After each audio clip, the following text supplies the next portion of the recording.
8 seconds now.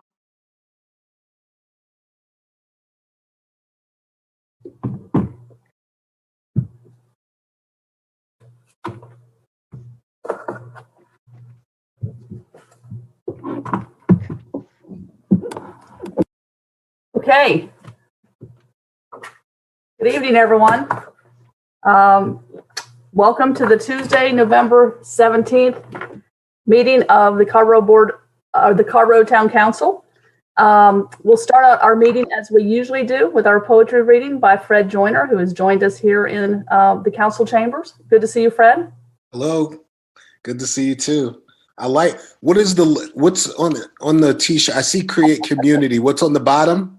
Together. Oh, wow. Can I get one of those? There you go. There's the back. Randy, turn more. All the way around. Yeah, I like that. Can I how do I get one of those? I think you talk to David or Kathy or Trish. Right, Okay. right, David? It's done. What size you need? Due to my COVID 19 pounds I put on, I probably need a like an XL. Done. Thank you. I appreciate it. Is that COVID-19 or plus 19? Because you look as svelte as ever. It's deceiving. It's the beard. Stand up, Fred. Stand at attention. I'll sit at attention. How's that? All right, Fred, let's go ahead and get started. Yeah. So I've been thinking about, so I'm going to read a poem from this book you may have seen. I've read from it before.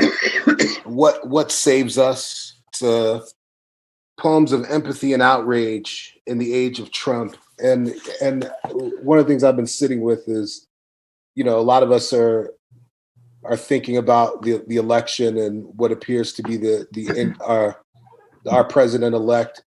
And then I read this poem the other day, and it made me think about the everyday work that still has to continue, regardless of who's in the White House, and the work that has to continue.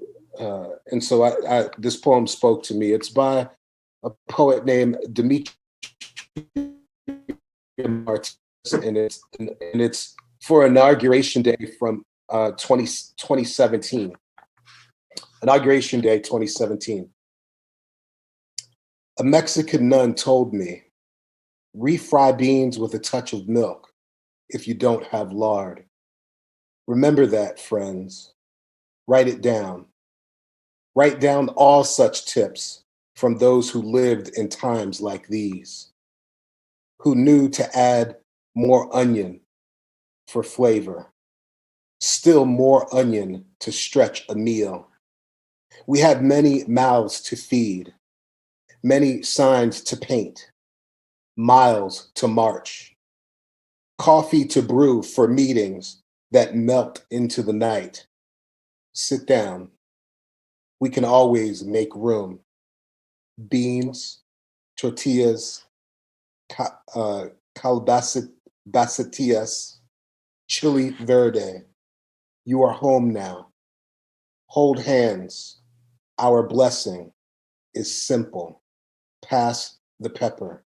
Pass the salt. Awesome. So yeah, it's like I said, Demetria Martinez, Inauguration Day from the collection What Saves Us. So thank you for allowing me to do this. Thanks, Fred. Thank you. We appreciate it. Sure. All right, y'all. Moving along with the agenda, we have a couple of proclamations. The first one I'm going to read is the OWASA's Care to Share Day, and I believe Denise Battle is here from OWASA to join us. Denise, are you there? I'm here. How are you? Good. Oh, there you are. Great. Hey, good to see you. I'm going to go ahead and read the proclamation, and then you can make a few comments if you'd like. So, sounds great. I'm making this proclamation dated today, but it's actually on Thursday, right? So yes, Thursday the 19th. Okay, so whereas prior to the COVID-19 pandemic, over 22% of households in Carrboro were estimated to have incomes below $25,000. And whereas the COVID-19 pandemic has had a profound impact on the local economy and many residents' incomes, and whereas at 4,000 gallons of use per month, the average water and sewer bill in Carrboro requires over 10 hours of work at a minimum wage before taxes to pay. And whereas since March 2020, when OWASA temporarily suspended service disconnections for non-payment in response to the COVID-19 pandemic, the average amount past due per customer has more than tripled. And whereas clean water is critical to public health and the vitality of our community, and whereas Orange Water and Sewer Authority, OWASA, is prohibited by law from providing discounted rates based on income, and whereas the Interfaith Council for Social Service, IFC, has partnered with OWASA since 1997 to provide water and sewer bill assistance to members of our community through the Care to Share program. And whereas over the last year, the Care to Share program raised enough funds to help about 70 households pay their water bill. And whereas it's easy for OWASA customers to contribute on their monthly water and sewer bill or through a one-time gift to the Care to Share program. And whereas during the month of November, we celebrate thankfulness for what we have. Now, therefore, be it resolved, I, Lydia Lavelle, Mayor of Carrboro, do hereby proclaim November 19, 2020, this Thursday, as Care to Share Day in the town of Carrboro in conjunction with the Orange Water and Sewer Authority, this, the 17th day of November 2020. So would you like to say some remarks? And thank you, Denise, for being with us. Thank you for having me. I'm really happy that we're able to have Care to Share Day as a reminder of how important it is to help our neighbors. The Care to Share Bill Assistance Program that we have is probably one of the first in the state. When we launched it back in 1997, we couldn't imagine how many good things we would do for so many people in the community. And we're hoping that others in the community will do what they have been doing for many years now and support a neighbor in need by helping them with using on-bill donations or contacting IFC and making direct donations. Either way, we would really appreciate the help and the cooperation of the community that's always been there to help their neighbors. Thanks so much. Well, thank you. Thank you for being here. I know we always issue this proclamation, I think, the week before Thanksgiving and try to remember what we're thankful for. And while the need is there every year, right, this year is an especially special year of need for our customers of OWASA. So again, thank you so much for being here. We appreciate it. Thank you. Bye-bye. Thanks, Denise. Okay, next, Kathy, we have a proclamation.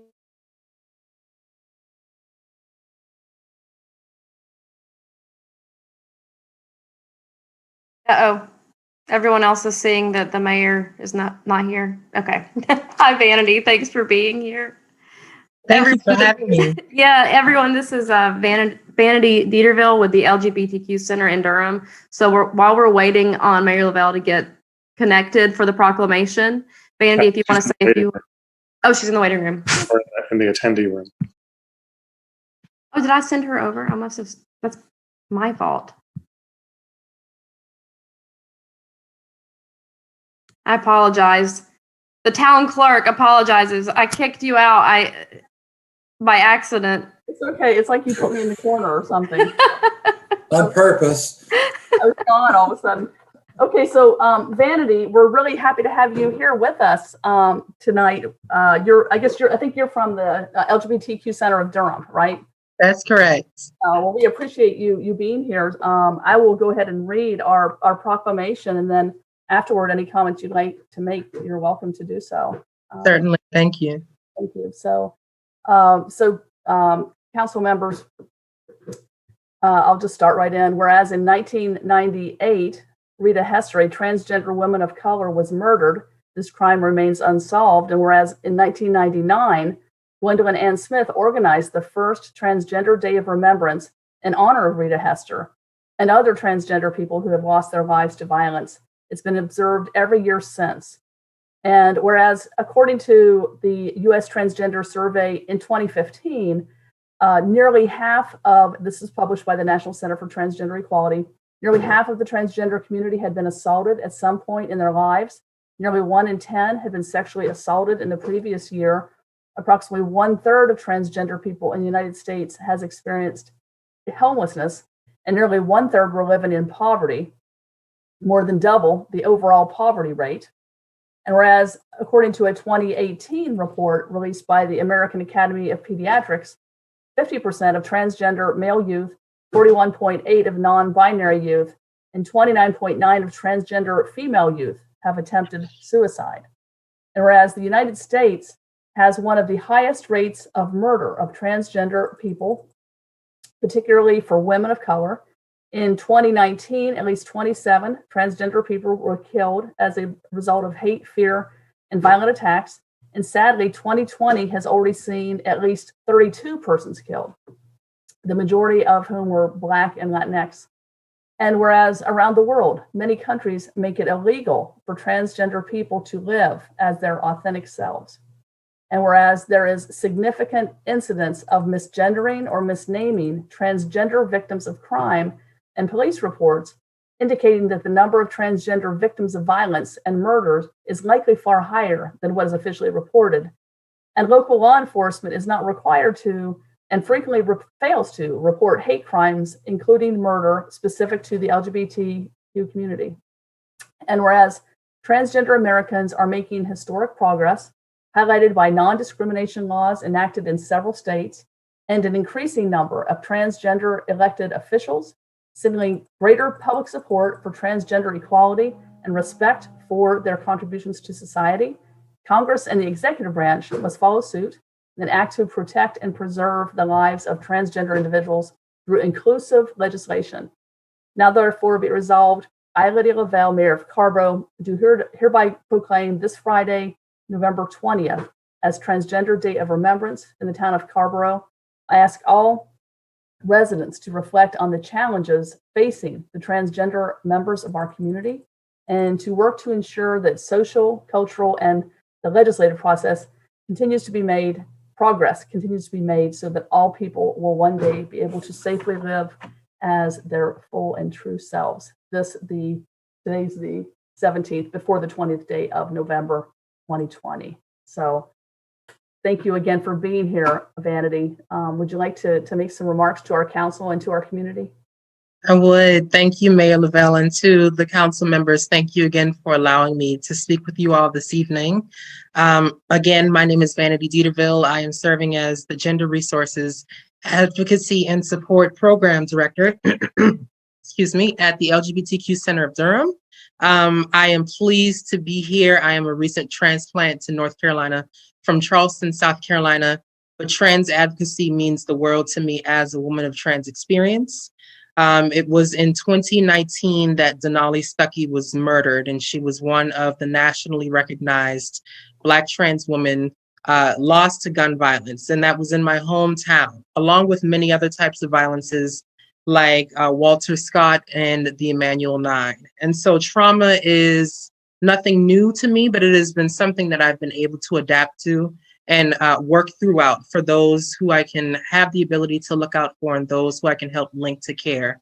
I believe the number is 33 or 32 this year alone, which is at the highest point than any other year since recording has really began being serious since 2013, from HRC's standpoint at least. And so we really want to make sure that this moment is recognized in reverence to those who have gone on before us, and in recognition of those who have lost their lives just being themselves, recognizing that there are many intersecting issues and a lot of violence depending on where you come from. Social determinants are very important, as well as the systemic inequalities that we foster in this world towards certain people. Not living yourselves, we have to recognize that there are many cultures that have for many years, and when I say years, I mean centuries, I mean millennia, have recognized more than just man and woman. And it is rooted in servitude that we have forced folks to live within boxes. We have forced folks to be socialized the way they are in this day and age. And so we must come to a reckoning with that and allow people to really become who they are and live their most authentic lives. And in doing so, that means that we don't need performative allyship, but we need true co-conspiratorship with folks who are most marginalized out in the greater society today. So again, I thank you. I thank you for proclaiming this day as Transgender Day of Remembrance for the town of Carrboro. Although I am in Durham, I will try my best to become more acquainted with the town of Carrboro. I'm sure you all aren't very far from me. This is a very weird time, but thank you again. And if you can, please show your support for Durham's Transgender Day of Remembrance this coming Friday as well. Thank you. Thank you. Thank you. We will. And we look forward to having you over here in Carrboro whenever you're able to come over. So thank you very much. All right, council members. Damon, do you have a comment? I just wanted to note that it's especially important and really wonderful to have Vanity joining us tonight, because usually when you issue this proclamation, Lydia, it's followed up by a gathering on the town commons that is organized by the local transgender community in Carrboro and Chapel Hill. And it's always a really moving event. I know some of you have been to the event in previous years. I'm sorry that it sounds like we probably won't be having that kind of gathering this year for obvious reasons. And so I just wanted to take this opportunity to thank you, Lydia, for once again issuing this proclamation, but also thank Vanity for joining us. And then just kind of plug a local fundraising effort that's been an ongoing effort for a while now, which is really meant to support queer and trans community, vulnerable members of color in particular, of the Chapel Hill and Carrboro community. And happy to just share information with you all by email about that after the meeting. But it is a sort of mutual aid program that is meant to specifically focus on the needs of vulnerable queer and trans members of our community. So thanks again. Awesome. Thank you. Thanks, Damon. Thank you for that. Okay. All right. So Kathy, let's go ahead. Let's go ahead to our roll call.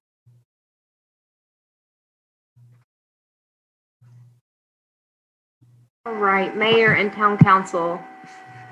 Just say present or here. Mayor Lydia Lavelle. Here. Councilmember Mayor Pro Tem Barbara Fouchie. Present. Councilmember Jacqueline Gist. Here. Councilmember Randy Haven O'Donnell. Present. Councilmember Susan Romaine. Present. Councilmember Damon Siles. Here. And Councilmember Sammy Slade. Present. Thank All right, thank you. Next, we have announcement of upcoming meetings. Kathy. All right, just to note, you all will not meet next week. Your next town council meeting will be December 1st. That is your last scheduled town council meeting for the calendar year. So between now and then, the Youth Advisory Board will be having their joint meeting with the NAACP Youth Council and the Recreation and Parks Youth Council tomorrow at 6 p.m. They are still trying to figure out the virtual event for the Youth MLK Celebration Day. And just so you can put it on your calendar, we don't know the exact time yet, but that day will be January.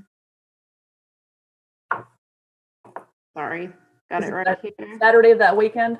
It's the Saturday before MLK Day. So it's the Saturday, January 16th.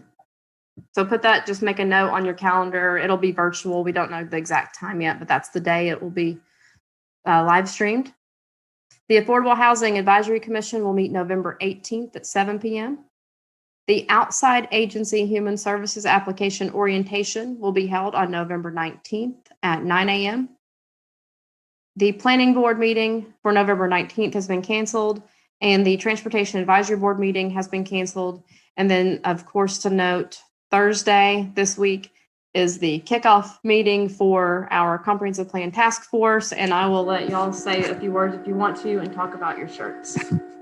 Sure, thank you. Yeah, so here's a little postcard. We all, I think, received a couple of these. It says, Thursday at 7 o'clock, virtual community workshop, Carrboro Connects Comprehensive Plan Kickoff. And so we'd really like to see as many folks in the community as can attend that. There's been a lot of, I think, fun engagement put into it. But some of us are going to be involved with it. I think we'll all try to be there if we can. And it sounds like a really good way to kind of kick off this really important process. And those that want to learn more about it, there's a website dedicated to this. It's carboroconnects.org, which has a lot of the backdrop behind this. So anyone else want to talk about the shirts or talk about this at all? Randy? Yeah, I just want to, I don't know how many people are attending that are in the community, but I just want to invite everyone to engage. This is your opportunity to share your visions and to, give us a really good idea about, what you see for the community. This is a very big operation, and this is the time. So engage and encourage others to do so. Come on out on the 19th and connect at Carrboro Connects. Thank you. Yeah, create community together. That's what the shirt says. I can see Damon's. Most of us, it's a little harder to see it. So, Jackie. Just very quickly, somebody was asking me what this is about and why it matters. And I said, this is our opportunity to take the things we say we believe in, to take our values and put them into the built environment. Mm-hmm. We can say all we want about environmental protection and everything we want about economic equity and inclusiveness, but it's our built environment that actually reflects that. And then all my time on the board, we've had different ways of envisioning our future, but this is the most comprehensive. And so if you share our values and you profess the same values, come out and let's see what that looks like on the ground. Yeah, great. Thank you.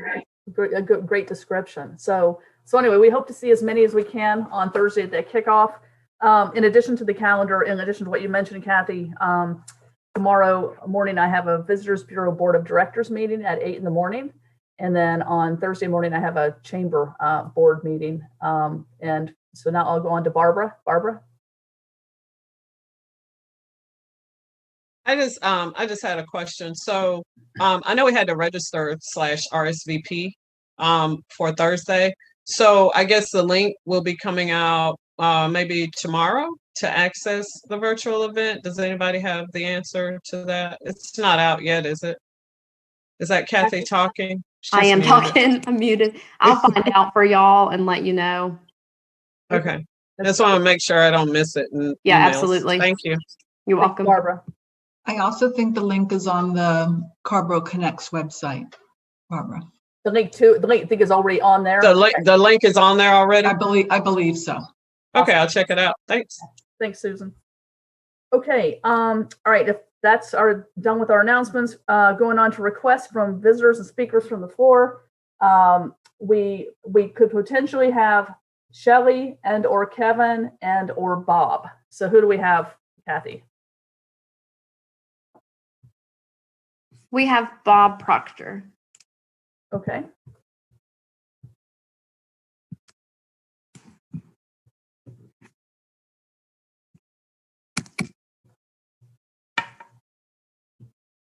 And I'll be keeping time. I can't remember what we said I would do. I'll be keeping time. Yeah, if you want to, it's up to you. But Bob's pretty good about the 3 minutes. Okay. Yeah, I'm pretty timed, hopefully. Hi, everybody. Thanks for having me again. So I'd like to ask you to please move slowly as you contemplate the fate of our beautiful Fidelity green space. Out of the next 500 years, 1 year is just the bat of an eyelash. Now, many factors are rapidly changing. The concept of environmental social justice has been widely appreciated for only 10 years. More recently, a revisiting of zoning laws through the lens of classism has begun. Perceptions of the value of urban green space have greatly increased. Alternative burial practices are evolving quickly. Our demographics continue to change drastically. In 50 years, these factors will change even more. This beautiful centrally located parcel is priceless. Please don't needlessly tie the hands of future communities and councils by prematurely locking into a master plan for this entire parcel next year. Every issue of the Sierra Club's magazine now mentions the right to green space as a social justice concern. In your current issue, you'll find it on page 46 for neighborhood walkability. Now, according to our land use ordinance, if you want to build a restaurant next to townhouses, you only need to plant type B screening. But if you want to build it next to single family homes, then you have to pay for superior type A screening. If the town decides to expand its cemetery business by competing for alternative burials, then to treat different parts of town equitably, why not put the green burials into Anderson Park? Why not put the columbarium into MLK Park? Why should our neighborhood be burdened with these business expansions? Most of the people who want non-traditional burials would prefer rural locations, and few of them would be connected to our neighborhood. Please consider transferring the administration of this entire area, cemetery and green space, to recreation and parks. The folks in rec and parks are people who are concerned with the overall well-being of our living citizens, whether they are low income, mobile postdocs and med students, retired, or who have kin buried here. Their people skills can be used to reach out both to our neighborhood and to the longtime residents with ties to the cemetery. They are connected to the community through the Citizen Rec and Parks Commission. Now, I'm glad our public works staff are expert engineers who keep our machines and our facilities working. But engineers are not renowned for people skills. They're renowned for their efficiency. Thank you. Thank you, Bob. So just for members of the public who heard Bob's comments, we had a presentation last week from our public works director about our current cemetery that's on Fidelity Street. And sometime in 2021, we will have a work session or an opportunity for us to follow up from that and kind of discuss kind of our collective vision for that area. So thank you. All right, Mr. Manager, consent agenda. Okay, thank you, Mayor and members of the council. There are 8 items on the consent agenda. The first item is approval of the meeting minutes from October the 27th with adjustments as mentioned by Mayor Lavelle and Councilmember Siles.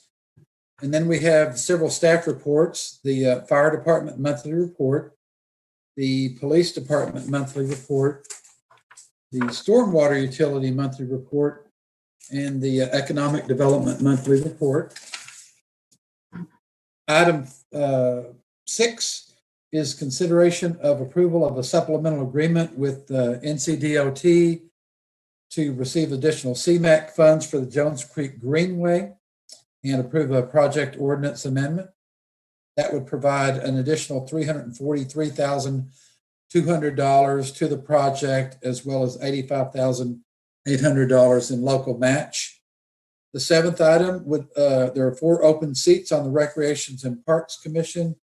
This would appoint Makita Mayat. And the last item is a resolution approving the schematic design of the 203 project. Mayor. Thank you, Mr. Manager. I'd like to pull number 8 and start our discussion of that.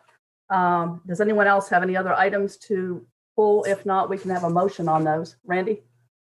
I'd like to pull item 3. I just have a quick question. Okay, is there is it to pull one, Barbara, or to make a motion? Is it to pull any? No, it's not to pull one. I'd like to make a motion that we move consent agenda item number 8, which is the resolution approving the schematic design of the 203 project.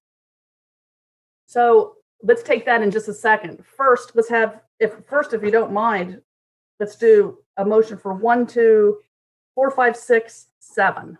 Who can make that motion? So moved. Motion by Barbara, second by Susan. All in favor, say aye. Randy? Aye. Me? Aye. Sammy? Aye. Barbara? Aye. Damon? Aye. Susan? Aye. Jackie? Aye. Okay, so those all. I would like to speak about number 8, please. I know. Okay, yeah, we'll get to you. And I know others may want to speak as well. Let's start out with number 3. Randy, you had some questions? Yeah, I wanted to know what was the uptick. This is the item on the police report for the month of this last month. Anyway, I wanted to know if the what the uptick was in section 2. And if there's any specifics we can find out, because it's a 13.6% uptick. And I'm just very curious as to why it's very high, and I'm wondering why. Kathy, is Walter in the participant room? You know? No, I don't see him, David. Randy, can we find that out? Area 2, it went from 272 to 309. Yeah, that looks like calls for service went up that way, Randy. Yeah. We could get you that in an email. I don't know offhand. That's okay. Okay, you want to move that item, Randy? Randy, do you want to move that? Yes, that's fine. I'll move that. All right, second by Damon. Second. All in favor, say Damon. aye. Randy? Aye. Me? Aye. Sammy? Aye. Barbara? Aye. Damon? Susan? She there? Oh. And Jackie? Aye. And Damon, I think we heard your voice there. Yeah, sorry, my mute was still on. That's an aye for me. Okay, so number 8, I wanted to say just a couple of things about number 8, and then I know, and then Barbara wants to speak up, and Sammy and whoever else wants to speak up. I just wanted to tell council members just a couple of things. One is that just kind of in general, because I knew that this would probably get pulled, because I know Sammy had a lot of emails that went around the last week, kind of following up from our last meeting. This morning I had a meeting with the CBA. You know, they have their monthly meeting, I guess. And I think we've all made our rounds of going and speaking with the CBA. And so I guess they're coming back around again. So, but many weeks ago, they asked me to speak this morning. And I think originally I was thinking that, you know, this was on our agenda last Tuesday. So I think we had originally planned to vote on this last Tuesday. So they were aware it was on tonight. But just wanted you to know that they raised some of the same concerns they raised before, that if we move forward, they are very, nervous about the effect it may or may not have on the local economy in terms of the construction and, what we could do to mitigate whatever the construction might do to the businesses. I know, David, one thing they mentioned, I told them that one of the things that would happen was we would certainly have a robust construction management plan. And they asked if they could be a part of that. And I said that made sense. I was sure that, they would be included in that in some way. So that's a concern that they have. And they also just talked in general about, some of their concerns about the parking and the loss of no net parking. And, I explained to them, my position, and I kind of reiterated some of our conversation from last Tuesday about the parking. And so just wanted to kind of let everyone know that. I mean, they're really anxious, as we all know. And we've had a lot of discussion on this board about this project and how we, at least I know me, and I think many of us believe that this is going to be an asset for downtown, but we've got to balance, a lot of these concerns of all these constituent groups that we have. So I just wanted to tell you that. I know we all got an email from Heidi today, Heidi Perry, with some really nice thoughtful suggestions about bicycle parking and different things like that. I think Randy responded to her. And I think, David, you were on that also. When this project moves into the detailed portion of this process, I think that's when we'll drill down to the level of detail that she kind of brought up in that, which I think she made some really good points. And then, yeah, so I know that I haven't even got to go through all the questions, all the emails today that Sammy asked of staff. But I imagine we'll have some conversation here. But let me go ahead and go to Barbara and then Sammy and then whoever else wants to speak about this. Go ahead. Yeah, so sorry about jumping the gun on that. But I do, in addition to wanting to motion to move this agenda item forward, I have a few brief comments. So first, I want to thank the community because I think there was a very high level of engagement around this exciting project. And to the community, your input is invaluable and it continues to mean a lot. I also want to thank the town staff, Perkins Plus Will, and this council for all the work that has been done to bring us to this decision point. And this is a decision point. We have many, as Mayor Lavelle just said, we have many competing interests. We have the Friends of the Library, we have our bike community, we have our business community, we have our climate change mitigation efforts, just to name a few. And I, from my seat on the council, feel like we have listened and worked and tried to meet the needs of all concerned as the project moved through various stages. This is a big deal. It's a big decision. And I feel like we have a great start to this great project for our town and am ready to move forward. And I hope other council members are ready to move forward as well. So I do just want to say that in addition to now at the proper time, wanting to make a motion to move this agenda item forward. Thank you, Mayor Lavelle. Okay. Second. I know. All right. Motion by Barbara, second by Randy. I know others are going to want to talk about this a bit. So thank you for making that motion. Sammy, let's go to you. Thank you. Thanks for the opportunity. I'm glad we're treating this with a little bit more discussion. I think that's what's necessary. It makes it more meaningful when we say we're receiving public comment to be able to react and have that conversation. That's why I was stunned that you had included it as a consent agenda item. The project, I feel we're missing the boat, as I've already expressed, with our opportunity to really demonstrate with employee parking specifically, parking generally, but there's an opportunity with employee parking to really model for our other businesses that downtown is not the ideal place to park, given how valuable space is. So employees typically are 9 to 5, tied up space. And what we're talking about here is a parking deck at which $35,000 per space is a very extreme amount of money. So just on those grounds, I don't like this where it is. And I wouldn't be averse to postponing to further explore how we could reduce those parking costs. I recognize, as staff has pointed out, and by the way, thank you, David and Trish, for responding to some of my questions earlier on such short notice. I recognize that was a very quick turnaround, so I'm very grateful to your being able to do that. The cost that we may incur by taking a month or two more to just think about what we now know, because we just got presented this a week ago in terms of cost and parking and everything else about this project. 100% schematic design was presented last week. We haven't received the project document. I know that it was linked on our agenda. I know that Trish just forwarded it 15 minutes before this meeting. What is linked on our agenda is different than what Trish forwarded to us. Trish's link actually does have the document. If you go to our website where the 203 is presented, it does not go. It goes to the PowerPoint. I find it problematic that we would be approving of something that we ourselves have not looked at, much less the public at large.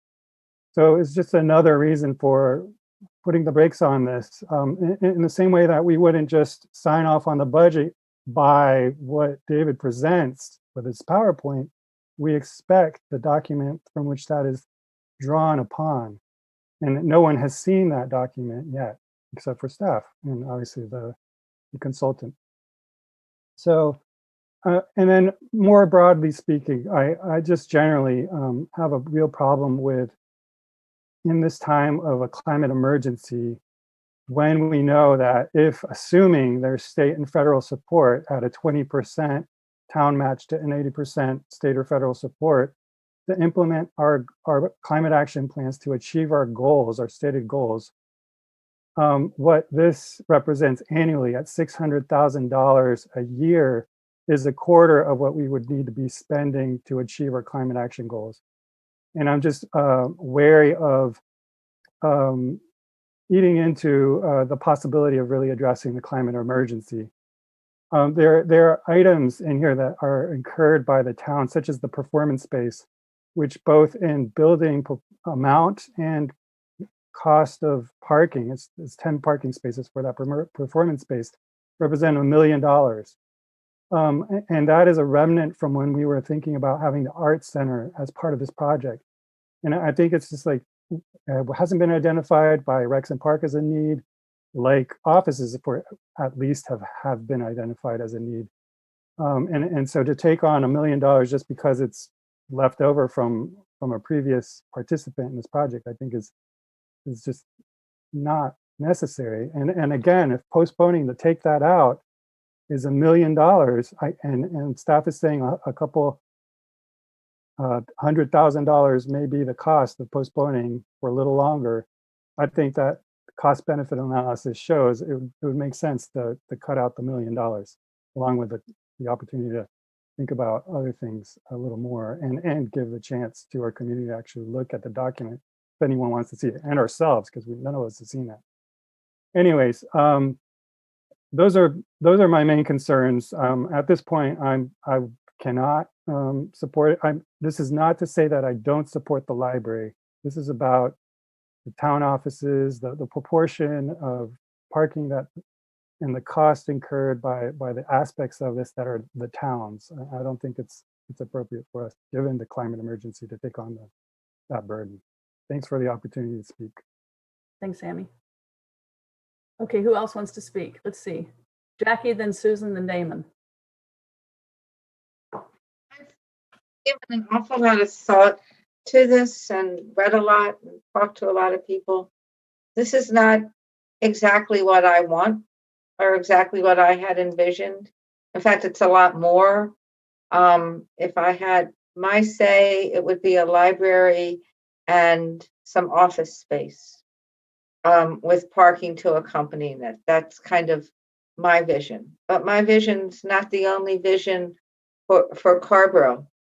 There are many other visions and competing needs. This reminds me very much of the time we spent developing the MLK Park. And there were all these different needs and conflicting needs, and people mad that they were going to get something, nobody else was going to get. And now we have a beautiful park because we were able to come together and work it out. Yes, I'd like it to be smaller. In order to work with the county, it has to be larger because the county has needs. My number one concern, as I've said for many years, is that the downtown businesses are not harmed by this because they're going through enough harm. And I don't want them to go out of business and then be replaced. These are the businesses that built us.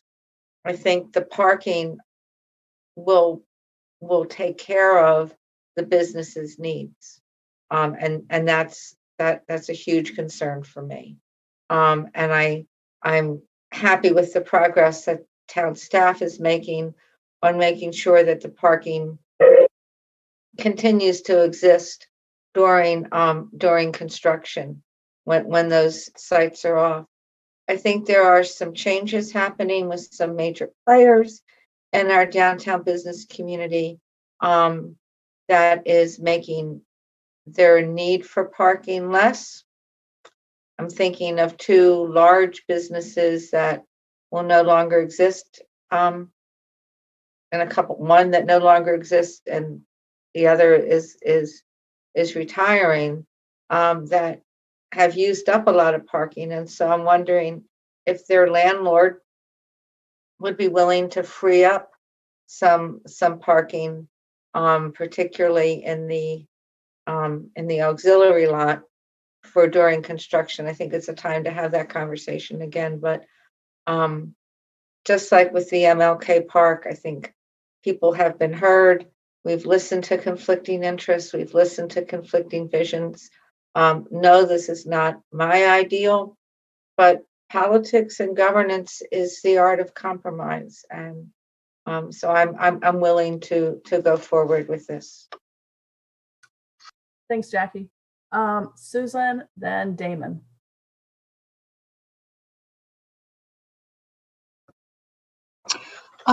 Yes, thank you. Thank you, Mayor. I want to say that I actually just couldn't be more excited about this project. I know that other than the fire station number 2, this is actually the first new town building we've had in, I believe, over close to 100 years, over 100 years. And I feel like just under one roof, it's amazing what we will have. We have some real treasures there. And I just want to mention just a few of those. So first of all, this idea of having a library. Nurse Levy told us the other night how important it is that we have this downtown library where we are making books, we are making library resources, we are making so many educational opportunities accessible to more of our Carrboro residents, as well as folks that are living outside of Carrboro. And in that process, the library really is, that at the end of the day, it levels the playing fields. And I'm so happy that that will be so prominently displayed in downtown Carrboro. The other thing I want to mention is it's such an important investment in our economic development. So we've been, we have one estimate that as many as 184,000 people will be coming from Carrboro as well as surrounding areas to visit the library each and every year. And this is just the library. This doesn't include all of the other services within the library. And as these folks come to visit the library, they're going to be stopping and having a meal and getting a cup of coffee or getting their hair cut or fixing the car. And this is exactly that shot in the arm that our small business community is going to need, not only when the library is completed, but for the decades to come. So I'm thrilled, absolutely thrilled about this investment in our economic development for the long term. I do also want to mention that I think it's so neat that we not only have the library, but also all of these other really important community services under one roof. And I actually envision the library someday having a social worker on staff. And as people are coming in to not only utilize all of these different services within the library, but a social worker being able to provide them those connections to really important services outside of the library.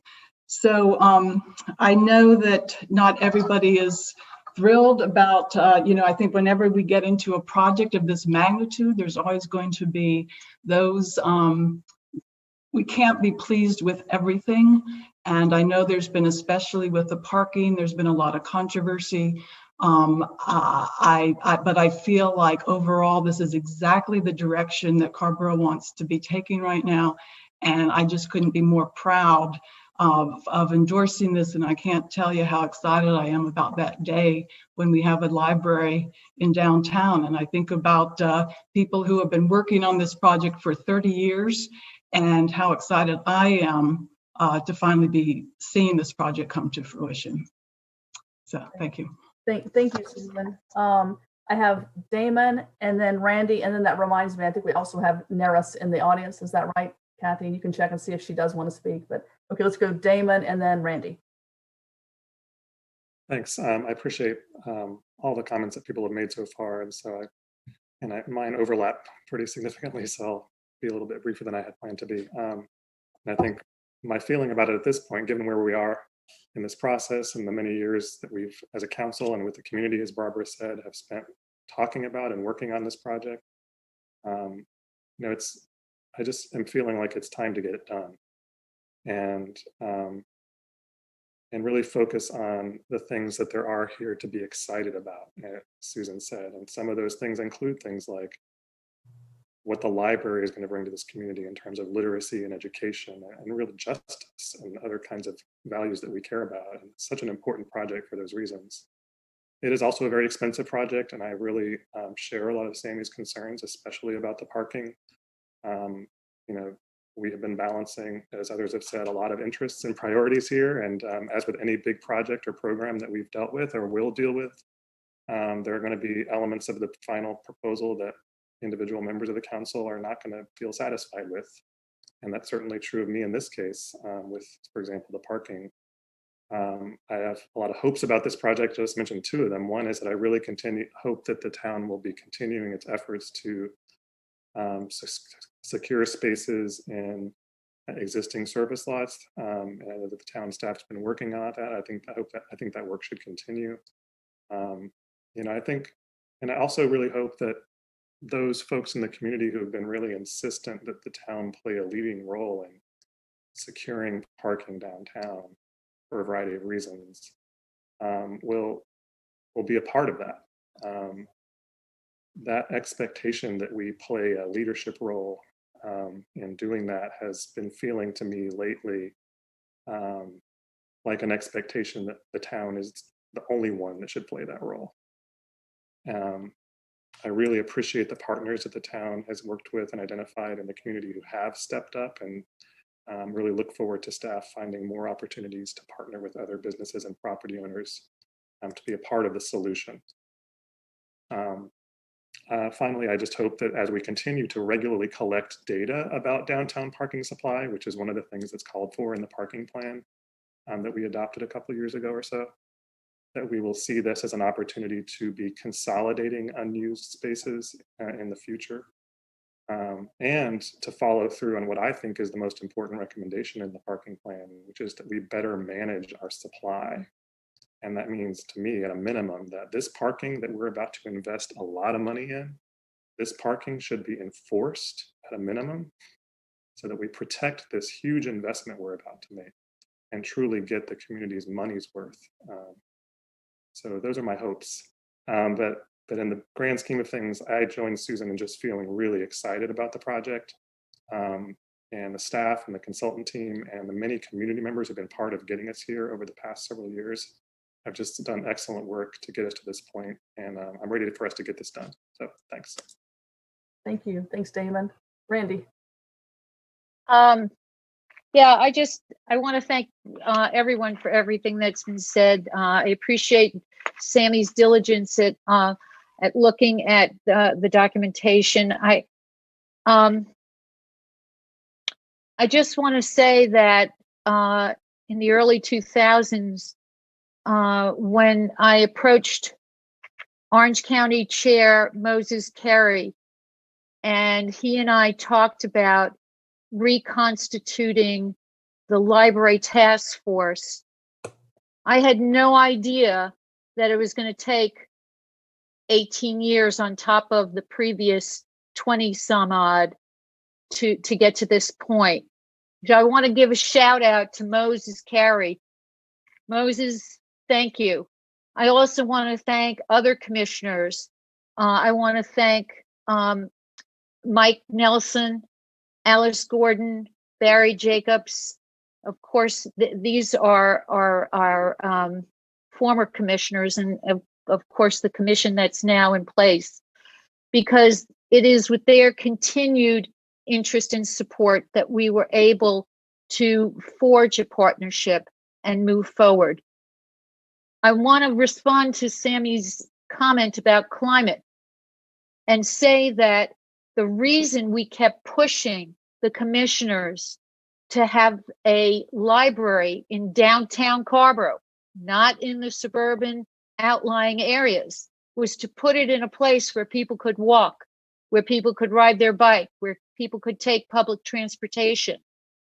In addition to what Susan said, this is going to be not only a centroid of the density of the community that lives adjacent to the new library, but it will also be a place that is accessible to other groups that are going to participate. The Teen Center, the Job Skills Center, the Rexon Park. There's incredible synergy that has developed out of this because of all of the engagement, as Jackie said, that we have had, and as Barbara so beautifully stated it. One last comment, and that has to do with the space, the performance space. This is a community of performance artists. And it's really important for us to be able to create space for dance and live music and theater and the expressive arts that are in motion. So I don't think that because the Art Center is now not partnering with us, that this is space that we will not be using. The teens will be using this space.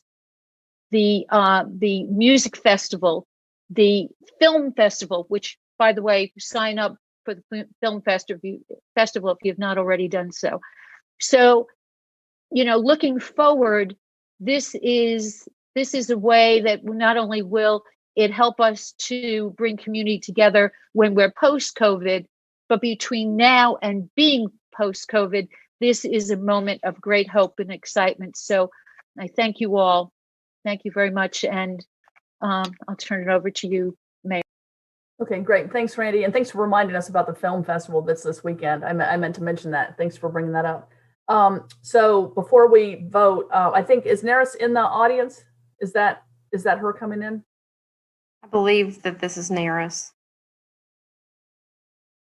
Neris, if you can hear us, just unmute yourself and we'll be able to hear you. I just want to thank everybody. This is a momentous occasion that we're witnessing tonight. I really want to thank the town of Carrboro for coming together, despite the differences, to support this project. I'm also an artist, as you know, so I'm deeply excited and doubly excited that we're going to have a synergetic building and also participation around the library. The library is a community center, and so all these activities will support the library, and we will have even extra use because of these extra facilities. I really want to thank the town of Carrboro and the county for really putting this project together, and I want to thank Perkins and Will for really making a wonderful vision for us to participate in. And I really look forward to the future. I have nothing more to say. After 33 years, I think it's going to happen, and it's a night for us all to celebrate. Thank you so much. Thank you, Neris. Appreciate it. Okay, so we have a motion by Barbara, a second by Randy. All in favor say aye. Randy? Aye. Aye. Jackie? Aye. Susan? Aye. Damon? Aye. Tammy? With a lot of regret for not being able to vote in favor of the library, I wanted to have us have two schematic designs so that could happen. I will vote no for the reasons I shared before. Okay, thanks. Barbara? Aye. All right, very good. All right, y'all. Good job. Mr. Manager, Make sure you vote too. Mr. Manager, moving on to the next item. Okay, so moving on to other matters. The first item is approval of the lettering style for the Black Lives Matter installation at the Carrboro Century Center, and I think Trish has a staff report.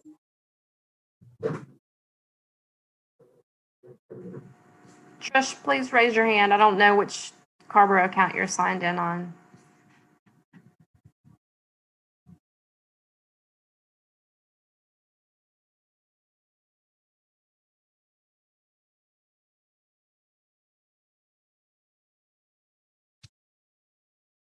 Hey, Trish. Hi, everyone.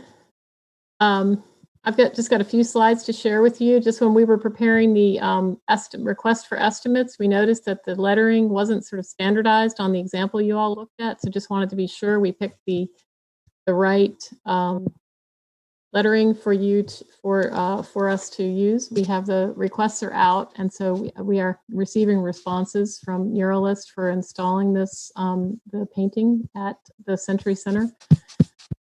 Just want to make sure we get the lettering right. So here are the images we had in the agenda packet, and just looking for. We do have a resolution for you to just select.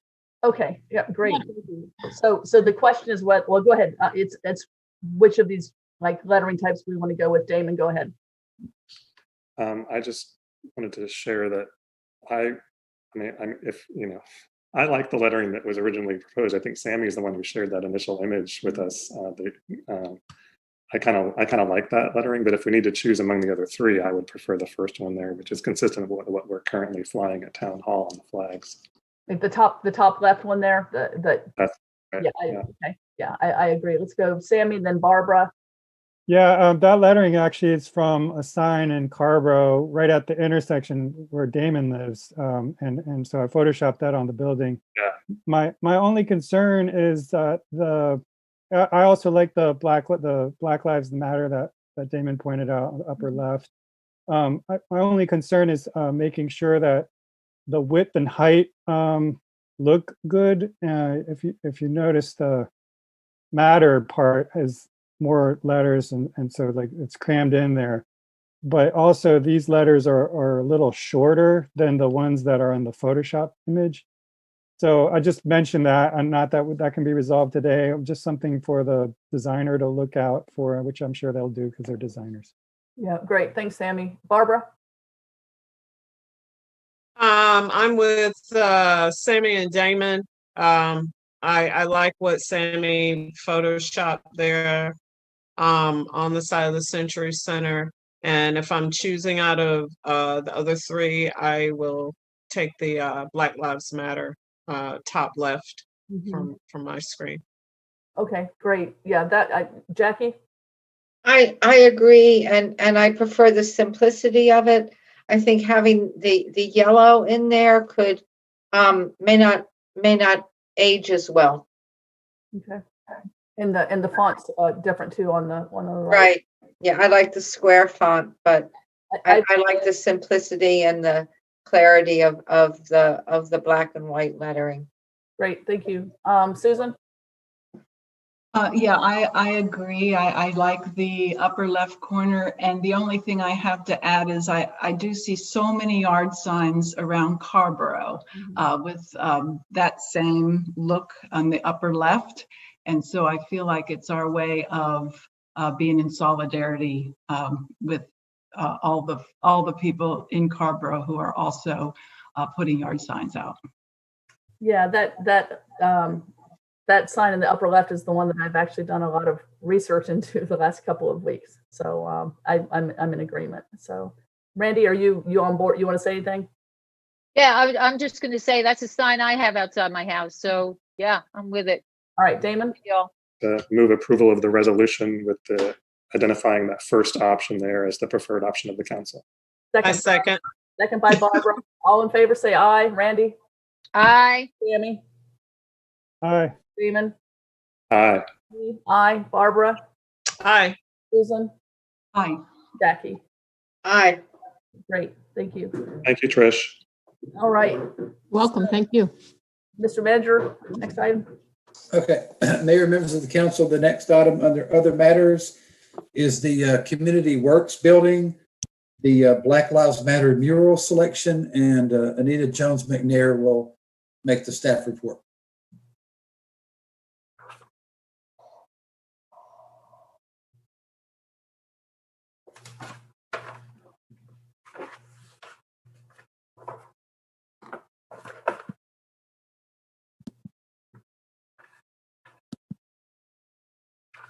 Good evening, Mayor, members of the council. Can you hear me?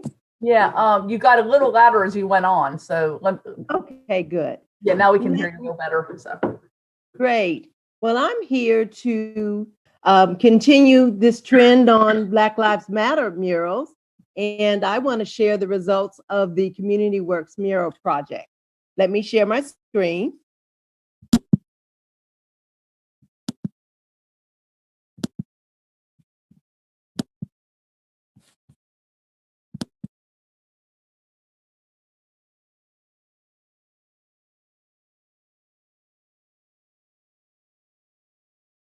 Before I share the information that we received from the community, I want to provide a quick timeline of where we are on this project. If you recall, in September, the president and CEO of Community Works came before us and offered up the side of the Community Works building. And of course, we graciously accepted. And we had a call to artists, a call to muralists, and a call to young artists that was out until November 8th. And at that time, we received 10 muralist applications and 4 young artist entries.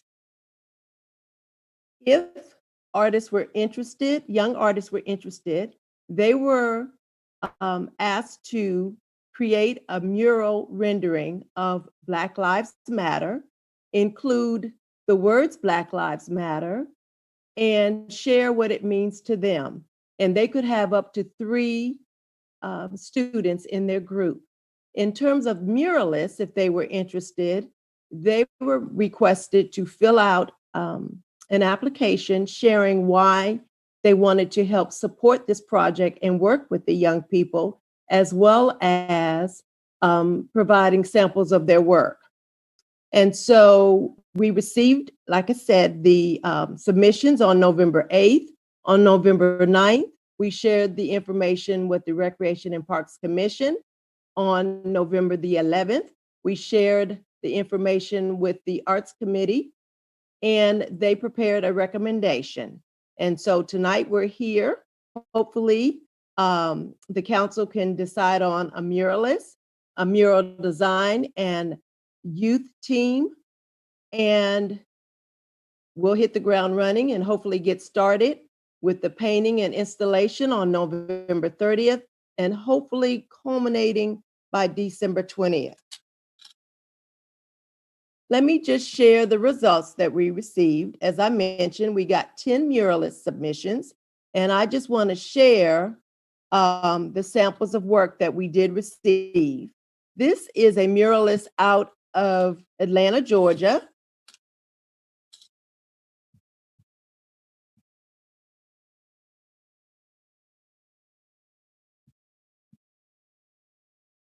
Then we have a muralist out of Hillsborough, North Carolina. And this particular muralist also created several renderings for consideration as well. And then they provided samples of their work. We had a muralist from Stedman, North Carolina, and she shared samples of her work.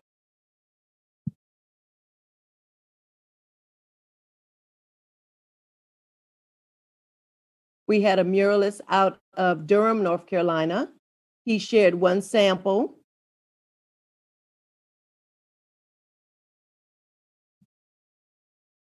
A muralist,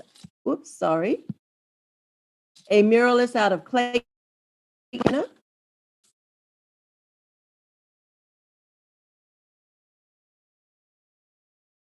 A muralist out of Carrboro, North Carolina.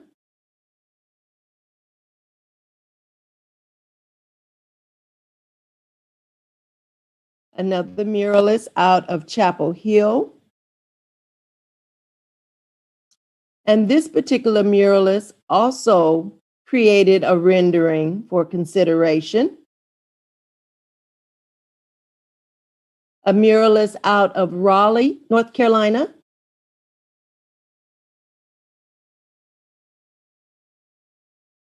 This particular muralist is out of Durham.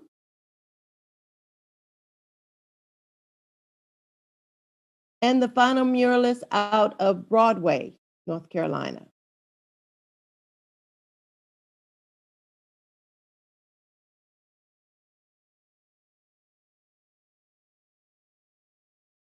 And as I mentioned, we had 4 submissions from young artists. This first team is out of Chapel Hill, North Carolina. 2 of them are 10th graders and 1 is a 12th grader. And sorry, it is jumping around. This is their mural. And then, of course, their reason for creating that particular mural. We have a young artist out of Hillsboro, North Carolina, and this is her rendering.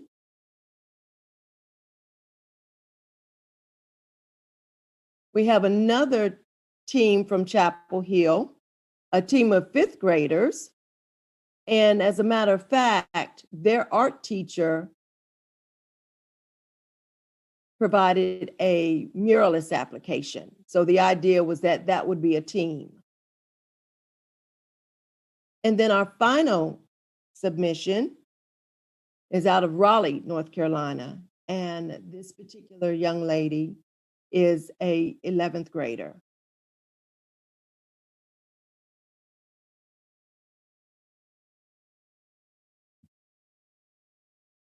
And she provided samples of her work.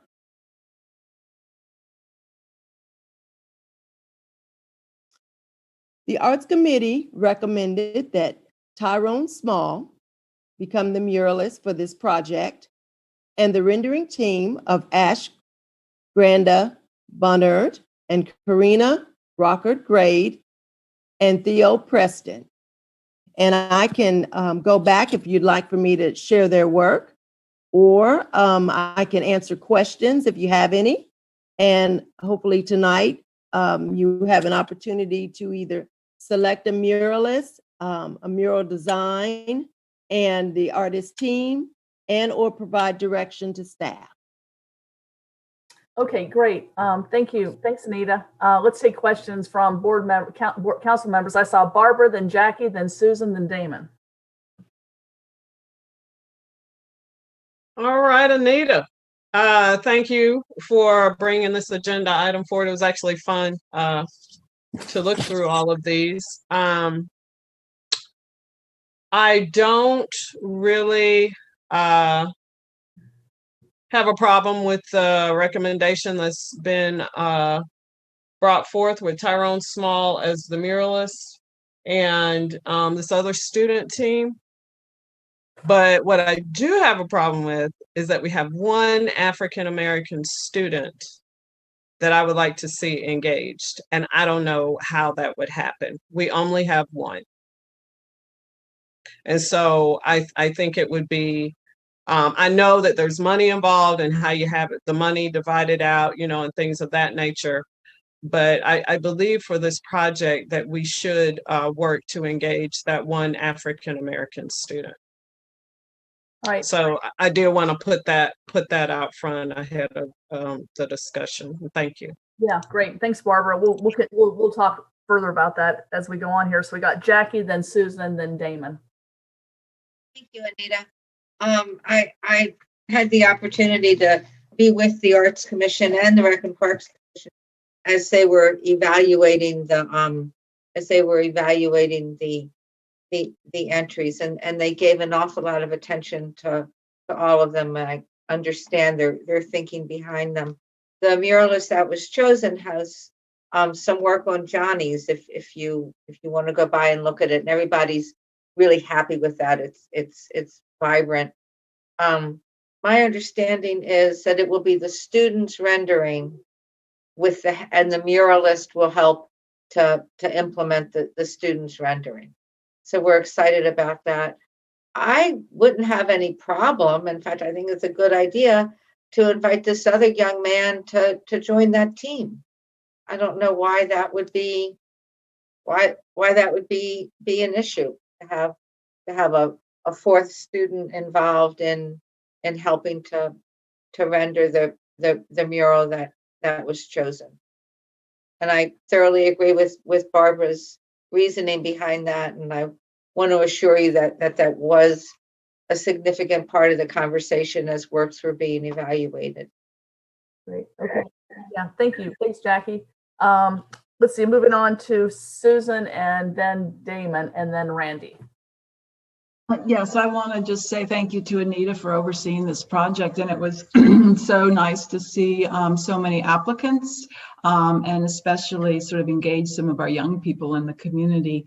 I agree very much with what's been said so far. And I would just like to repeat that, yes, I too would love to see this this one student, I think she was the middle school age student, engaged. And as I recall, she had the hands up, don't shoot. And so I was even wondering, not only could she be engaged, but if the team that was selected, if they would even consider including that image that she did. I loved her hands up, don't shoot. I love that image. If there were any way that that could even be incorporated into the design, but that would of course be up to that design team to decide. But anyway, those are my thoughts. And again, thank you, Anita, for spearheading this. Thanks, Susan. Damon, then Randy. Also want to thank Anita for the work that you and your colleagues have done. And I know pulling this together quickly was really impressive, how quickly you've done it. And as Susan said, also the number of applicants. So just congratulations on a successful process. I agree with everyone who I think has spoken so far, just saying I'm happy to support the recommendation from the Recreation and Parks Commission and the Arts Committee. Jackie, thanks for confirming that they in fact had a thorough discussion. I think we knew they would, but I'm glad to hear that from somebody who was available to be there with them. Yeah, I think opportunities for any of the muralists to engage, especially young people of color in the community who can be somehow brought into the process of being a part of what it takes to put a mural in a big building like that, right? I think it's an exciting opportunity. So whatever ideas people have for that is great. The one question I had, Anita, for you is really just a small one, I guess, but just wanted to confirm that, it's really great that Barbara Jessie Black kind of offered up the building, the side of the building for this project. Will Community Works, are they being kept in the loop about which project is being selected and to be put on their building? I'm just curious about how they're being included here. He does, and I have been keeping in contact with her. She is aware of the information. I did send her, what we received and the recommendation. So she is in the loop. As a matter of fact, as soon as the decision is made, I was going to work with her, our Public Works Department, and the muralist to try to, get those service agreements together and begin working on what that's going to look like in terms of how that's going to affect, parking in her lot and things of that nature. So yes, I was just waiting for that decision so I can move forward and we can, try to get everything taken care of in terms of logistical scenarios. Great, glad to hear it. Thanks again, Anita. All right, thanks, Damon. Randy? Yeah, Anita, thank you. This is so exciting. I really, I can't believe that in, the 5.5, 6 weeks that we've been able to get this far. Very exciting. I love Barbara's suggestion about having the student, I believe the initials was CJ, from Hillsborough, potentially join a team.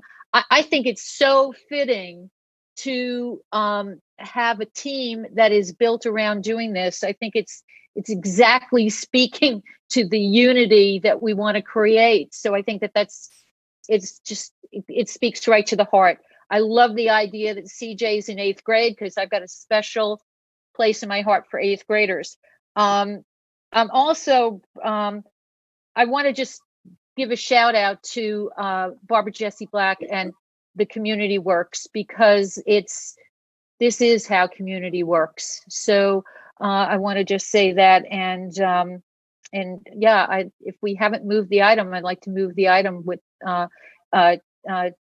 TS, which, by the way, he does a beautiful Malcolm X. I just wanted to add that, and looking into potentially having CJ join the team. And with that, I would move that motion. Okay. Second. Motion by Randy, second by Jackie. No further discussion. All in favor say aye. Randy? Aye. Jackie? Aye. Me? Aye. Damon? Aye. Susan? Aye. Barbara? Aye. Sammy? Aye. All right, very good. Anita, that's awesome. Thank you. Thanks for everything. That Thank you. It's really cool how Thank far you. along we are on that. All right, Mr. Manager, next item. Okay, so the next item on your agenda is an update on the South Greensboro Street sidewalk. And I think Tina's going to provide the staff report.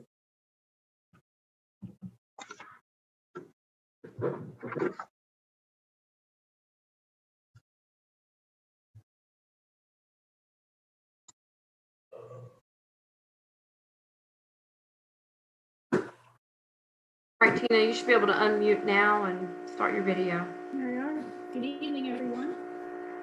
If you don't mind, I'll go ahead and share my screen. I've been having a few connection problems tonight, so I'm just saying that as a warning that I may disappear. Hang on but this is a short. Hang on just a second. Damon, did you have your hand up? it is a little difficult for me to hear you, Tina. Me too. Yeah, Tina, there's some kind of buzzing and you were kind of faint, but there was some kind of buzzing going on just a minute ago. This is a little better. I don't hear the buzzing now. You're still a little faint, but it's doable. Yeah, we can do it. Okay, I'll try to use my outside voice. Yeah, that's really good, actually. Okay. If you don't mind, I'll go ahead and share my screen. Now it's your inside voice, but go ahead. Okay. Okay. You're seeing the South Greensboro Street cover shop, and we'll be on our way. Yes. So again, thank you, everyone. Good evening. The purpose of this item is relatively straightforward.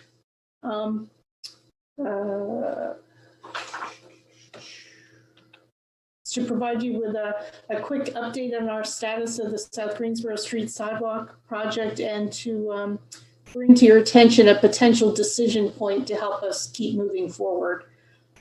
As you may remember, in December of this year, staff provided the council with an update on our anticipated timeline for the project. And this is a project that has been kind of building with this kind of slow and steady effort. So it's very exciting, I think, at least for staff to see this get underway. We began project design in May. And by the kind of the middle of August, we had 2 conceptual plans, which is considered about 15% design, one for either side of the road, east and west. And our intention at that point was to bring both conceptual plans to a public meeting kind of in the late fall, September, October period, and then to come back to you all to make a decision on a preferred alignment.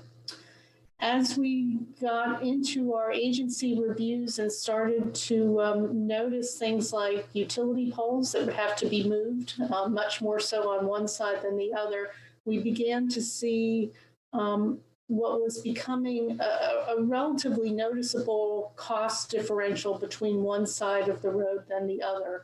And so staff went to the design consultant to ask them if they would explore this a little bit more.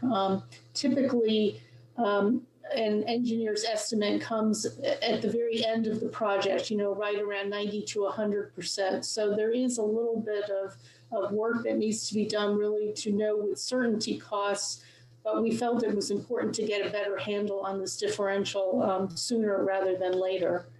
A quick reminder of some of the things that I was talking about. This is a view looking north, and you're seeing, so if it's looking north, obviously the east side is on your right and the west side is on your left.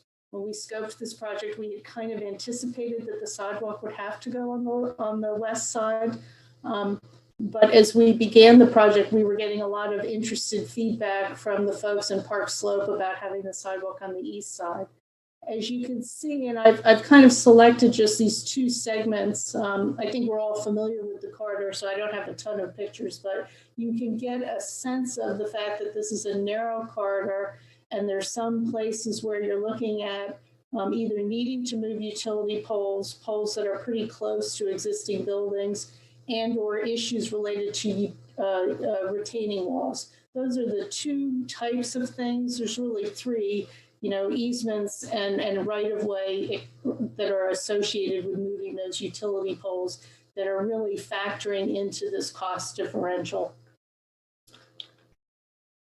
So that's really the long and short of it. And I think the question that we felt we needed to come to you tonight was just to decide at this point, should we still move forward with the public input session where we present both options, knowing that if we go with the east option, we may, as the town, need to come up with some additional funds to complete the project? Or instead, should we simply only move forward with the west side alignment?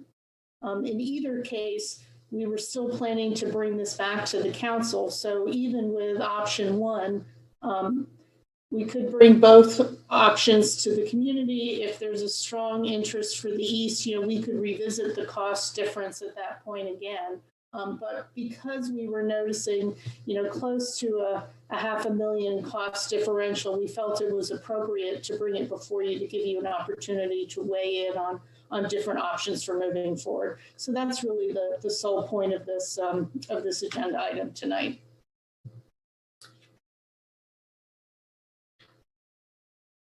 Thanks, Tina.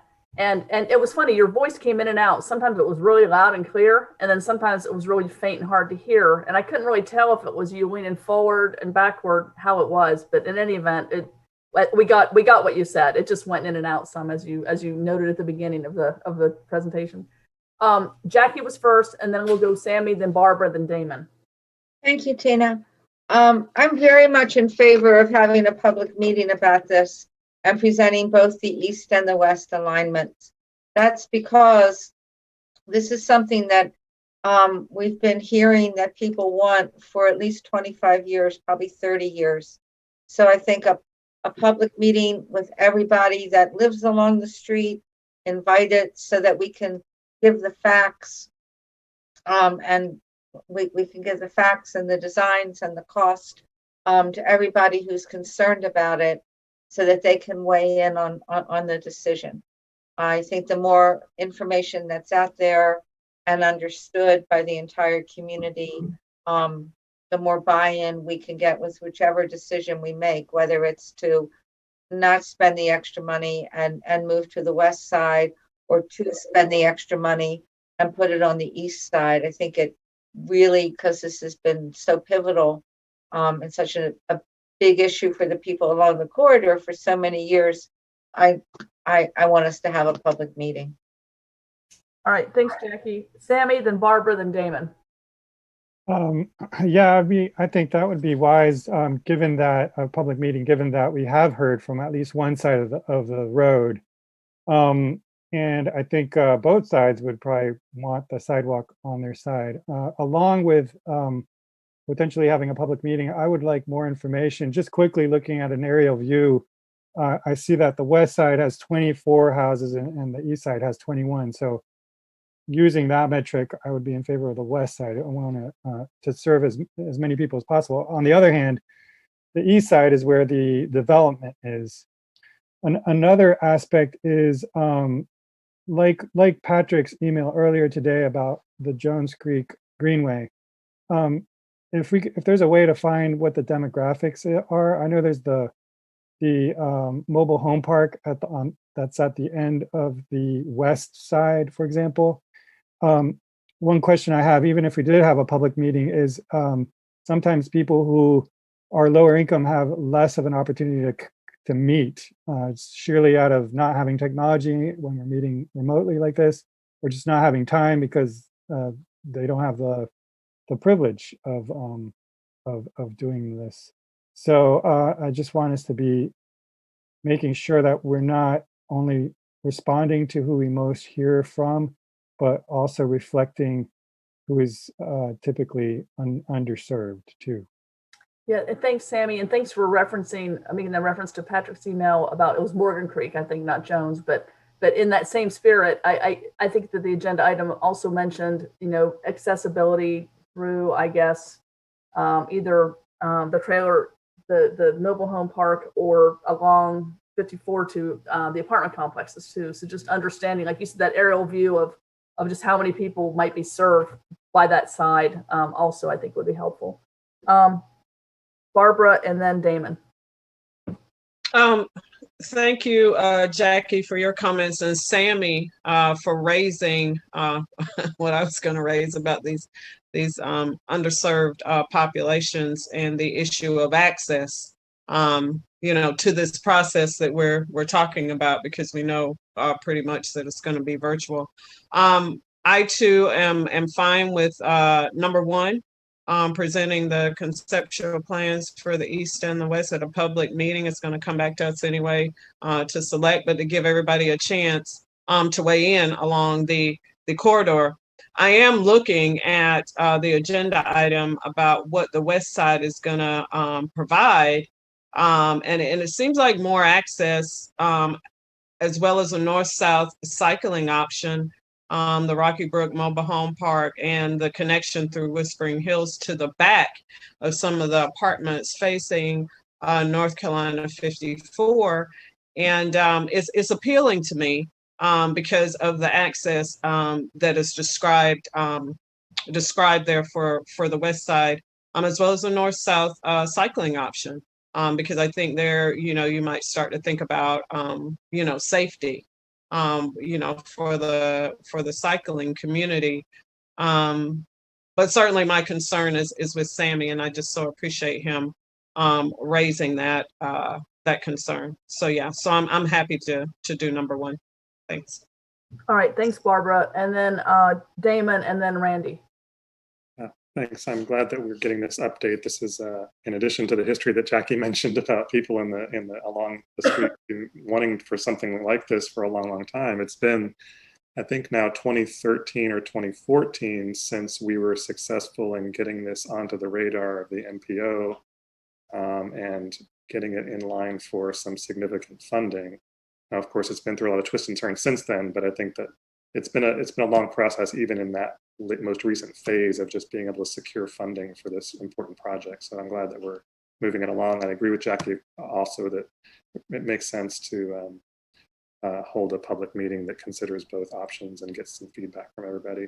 I think that just having talked to some folks I know that are in Park Slope, and then some of the older houses also along the road, that one of the big questions is, regardless of which side the sidewalk goes on, is there a safe crossing so that the people on the opposite side of the sidewalk can access it and get into downtown or get to the bottom of the hill?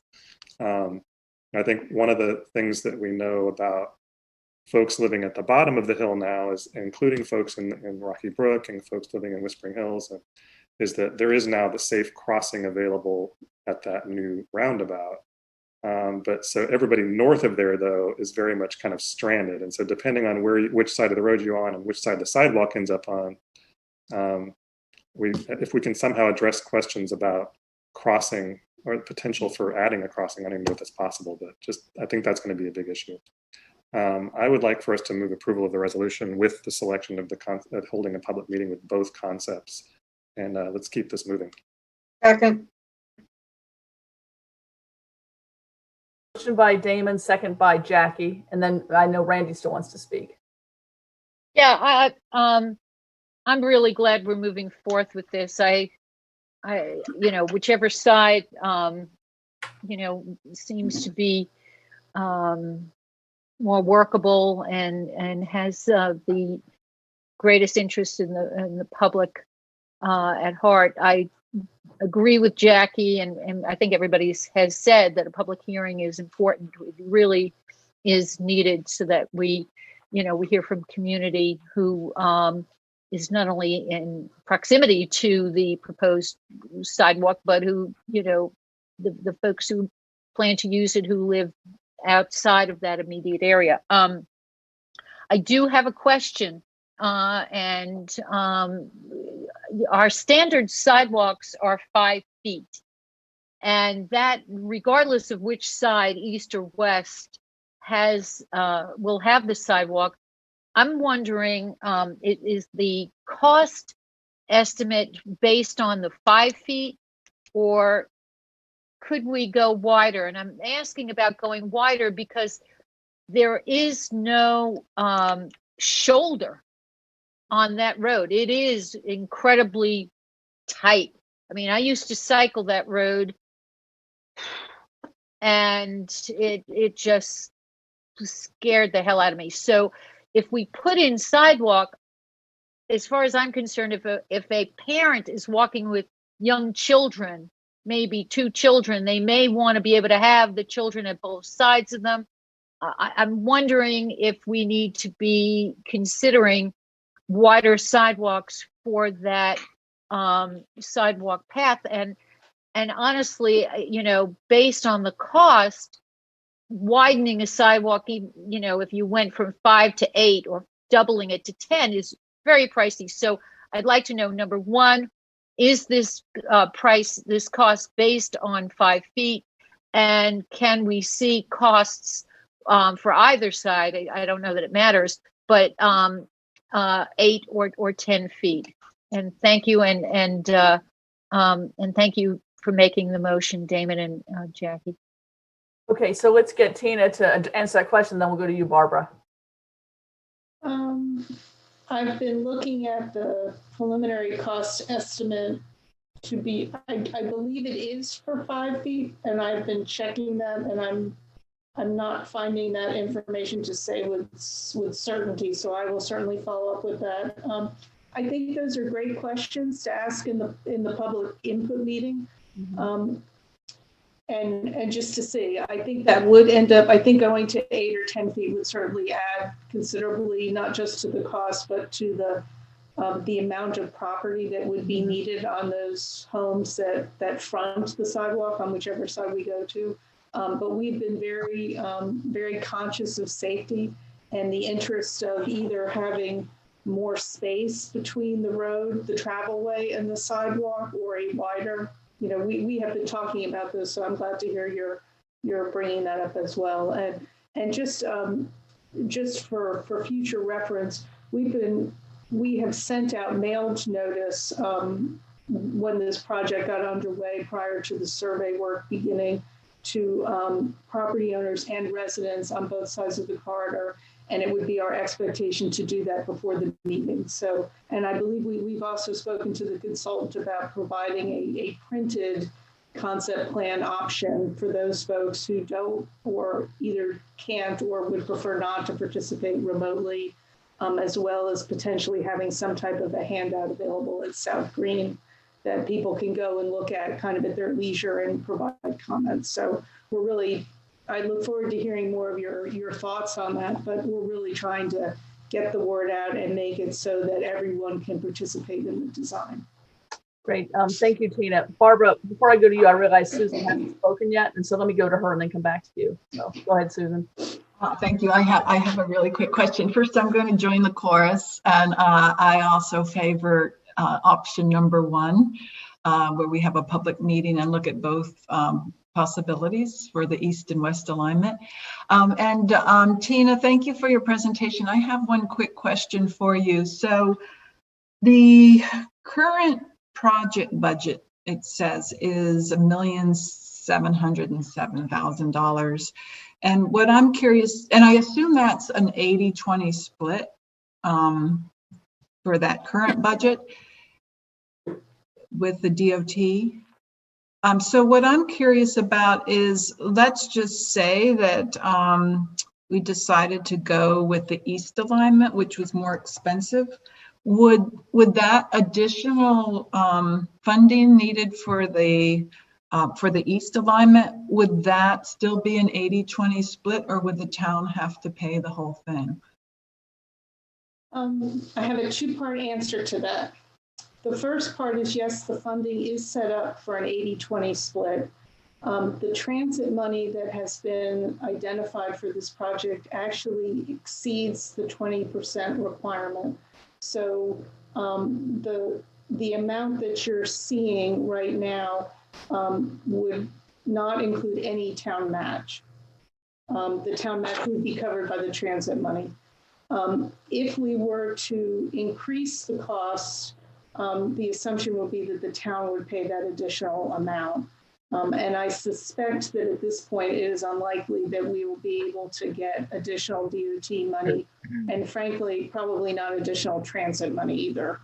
So that was, I think that was part, I'm glad you brought the price up. That was really a good reason for bringing this before you, because if we go with the more expensive option, the town may have to find that extra money. Yeah, I was afraid of that. Thank you, Tina. Yeah, thanks for that question, Susan. And as we all know, there are a lot of transportation projects that have been put on hold because of the crisis, and NCDOT, we're really excited that this one is one that's still moving forward. Barbara, and then back to Damon. Well, all right, my girl Susan. So you asked the question that I was going to ask, and so I don't have a question. So thank you, Susan, and thank you, Tina, for the response, because that's what I wanted to know about the price differential and like how much of that the town would be beholden for. So thank you. All right, awesome. Thanks, Barbara. Damon. Thanks. I just wanted to ask one more quick question before you call for the vote. Kind of coming back to Sammy's mentioning the importance of including people and making sure that everyone in the Long Quarter is included. Just whether we'll be able to have access to interpretation services for folks who need that service. We know a lot of Spanish language speakers living in that area, and so we'll want to be able to make sure that they're included here. So thanks to Sammy again for raising that. It's a good, thank you all. Okay, so we've had a good discussion. I think everyone's in agreement with, have we already had a motion? I didn't write it down. So the motion was by Jackie, I think. Was the motion Damon by Jackie? made the motion. I have the motion by Councilmember Stiles and a second by Councilmember Gist. Damon made the motion and Jackie seconded. Okay, great. Okay, all right. So if there's no further discussion, all in favor say aye. Randy? Aye. Sammy? Aye. Barbara? Aye. Susan? Aye. Damon, did I already call you? Everyone shifted around a minute ago. Aye. Me, aye. And who haven't I called on yet? Jackie? Jackie, aye. Okay. All right, very good. Thanks, y'all. All right, moving on to the next item, Mr. Manager. Okay, so the next item on your agenda is an update on the Morgan Creek Greenway. And I believe Tina will make that staff report. I think that's me again.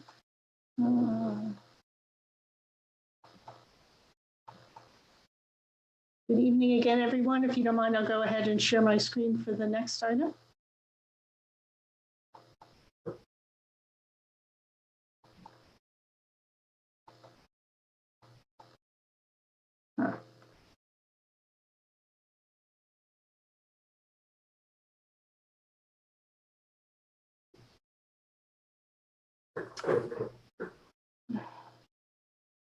Kathy, just checking in while we're waiting here. Do we have one person signed up to speak on this? Is that right?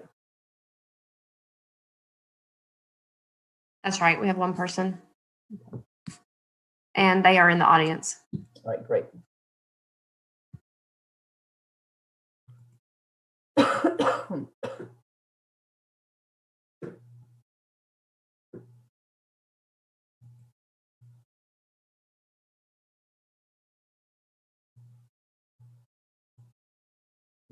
Okay, sorry about that. Everyone's seeing the cover, and I'll go ahead. Okay. Good evening again. So the purpose of this item is really twofold. One is to give you an update on the Morgan Creek Greenway, but the second is to seek your direction on the decision point so that we can continue to move forward.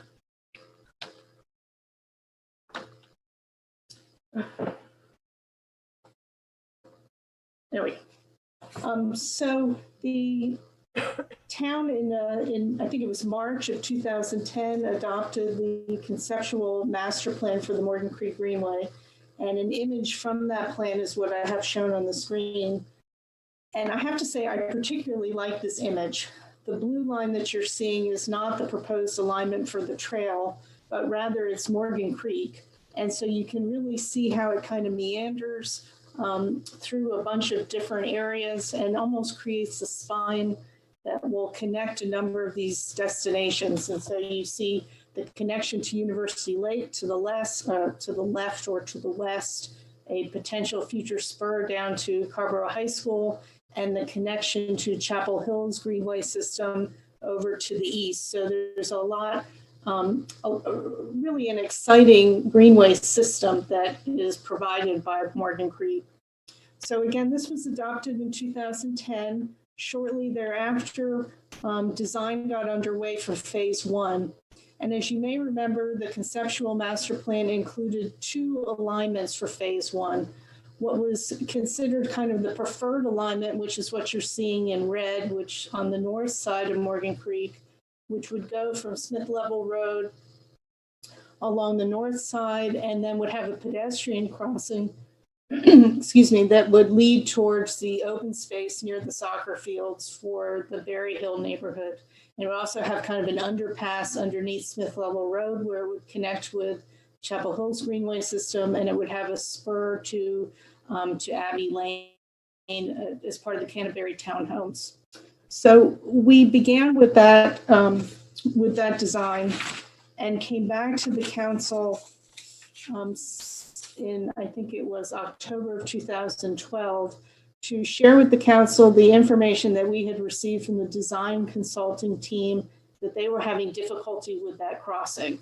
The crossing right that you're seeing right here.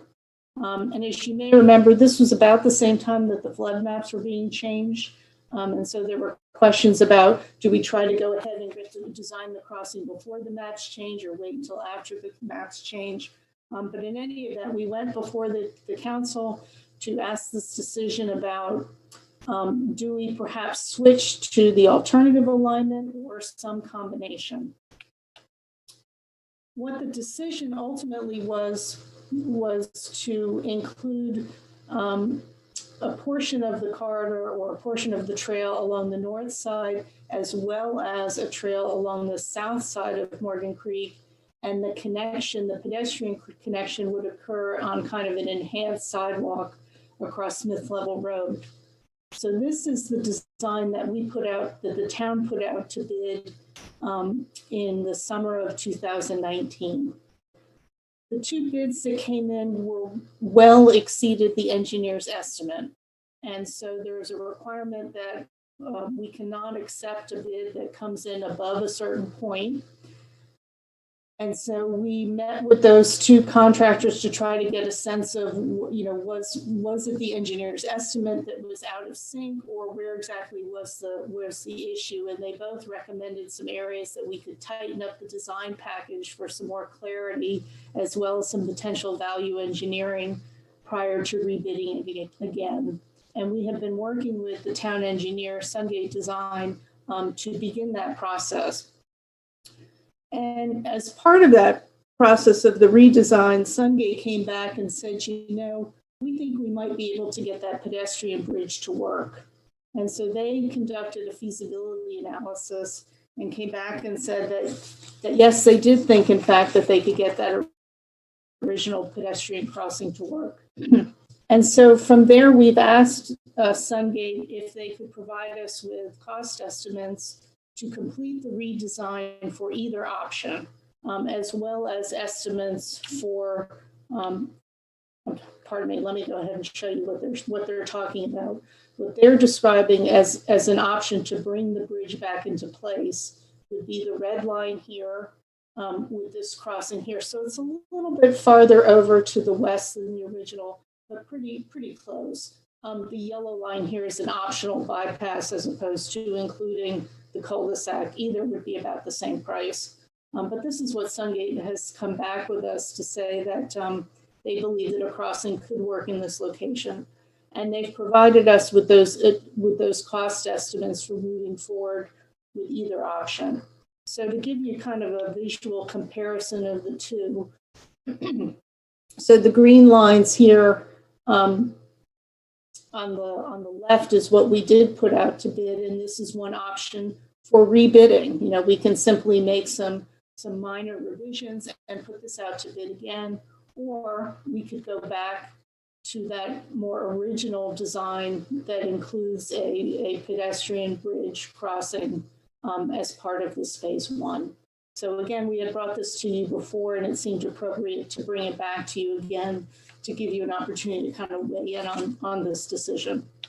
In terms of kind of procedural notes, and I'm happy to switch back to the alignments for discussion, but what we might recommend is that you select an alignment, And that would allow us to work with the engineer to get the bid documents together, potentially for a spring advertisement. And this could potentially be referred back to the Greenways Commission, who could perhaps kind of host a meeting with the neighbors to give them an update on where we are in this process and get their input on any kind of refinements. So I'll stop there and be happy to answer questions. Okay. Thank you, Tina. Let's see. Sammy, Damon. So thanks, Tina. I'm glad to see that the original is in again. The solution for when that wasn't apparently possible was very cumbersome and out of line with what we had been planning originally. So to me, along with what Patrick sent us earlier today in an email, I would be for the red line, the original, and I would love to move that option when we're ready. Great, thanks, Sammy. Let's go to Damon next. And let's remember we have someone in the audience to speak to. And after Damon, we'll do Randy. Right, yeah, I would love to hear from Bob. But yeah, I totally agree with Sammy. And I think there are a lot of reasons why it's satisfying to have kind of circled back to this original one after so many twists and turns. Again, we're tuning into all these projects that have been back for years and years and going through lots of process, and here we are again. But yeah, I totally agree with Sammy, and I'm happy to second that motion, Sammy, and also look forward to hearing from Bob. Okay, we have a motion by Sammy, a second by Damon. Let's keep up with the discussion. Go ahead, Randy. Yeah, I want to thank you, Tina. You know, it has been a long process, and lots of things happen in between. Berry Hill, completed its not only its build out, but some of the stormwater issues that it had. Smith Level Road went through a major construction. What's important about this original alignment is that it is representative of, what the Canterbury community who live right along the creek have been looking for a really long time. So I'm delighted that it's come back around. I'm glad Robert is here to speak to it because he has been involved with the Greenways Commission since its inception, and always was a very strong advocate for making sure that folks all along the 54 corridor and Canterbury would have access. So with that, thank you, Sammy, for moving this right away, and Damon for seconding it. And I look forward to hearing Robert's comment. Okay, so how about council members? Why don't we go ahead and bring over Bob from the public to hear what comment he has to make to us. So.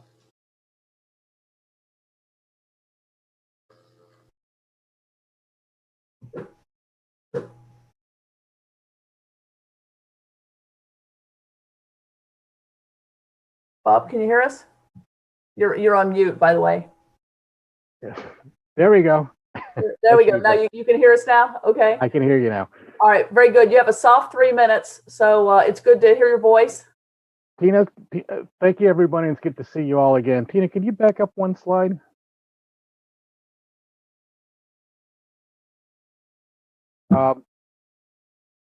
It was interesting, the slide on the bottom, the original slide there, I think it was discussed, the crossing was a little further south was the original design, and that's what we talked about in the early greenways. We were trying to come up with the concept plan here. I think there was a sewer pipe crossing in there. I think we were trying to help utilize so we didn't have less of an impact on things. But I think for several reasons there was an issue with that, and that's why we came up with these A and B. The phase 1 and 1A at this in concept was this entire north-south. It wasn't just one or the other, it was to be both, as the alternative, provided that the crossing couldn't be made. We had discussed the higher level, the one that's a little bit further to the west, and we weren't quite sure that would get through with the FEMA. So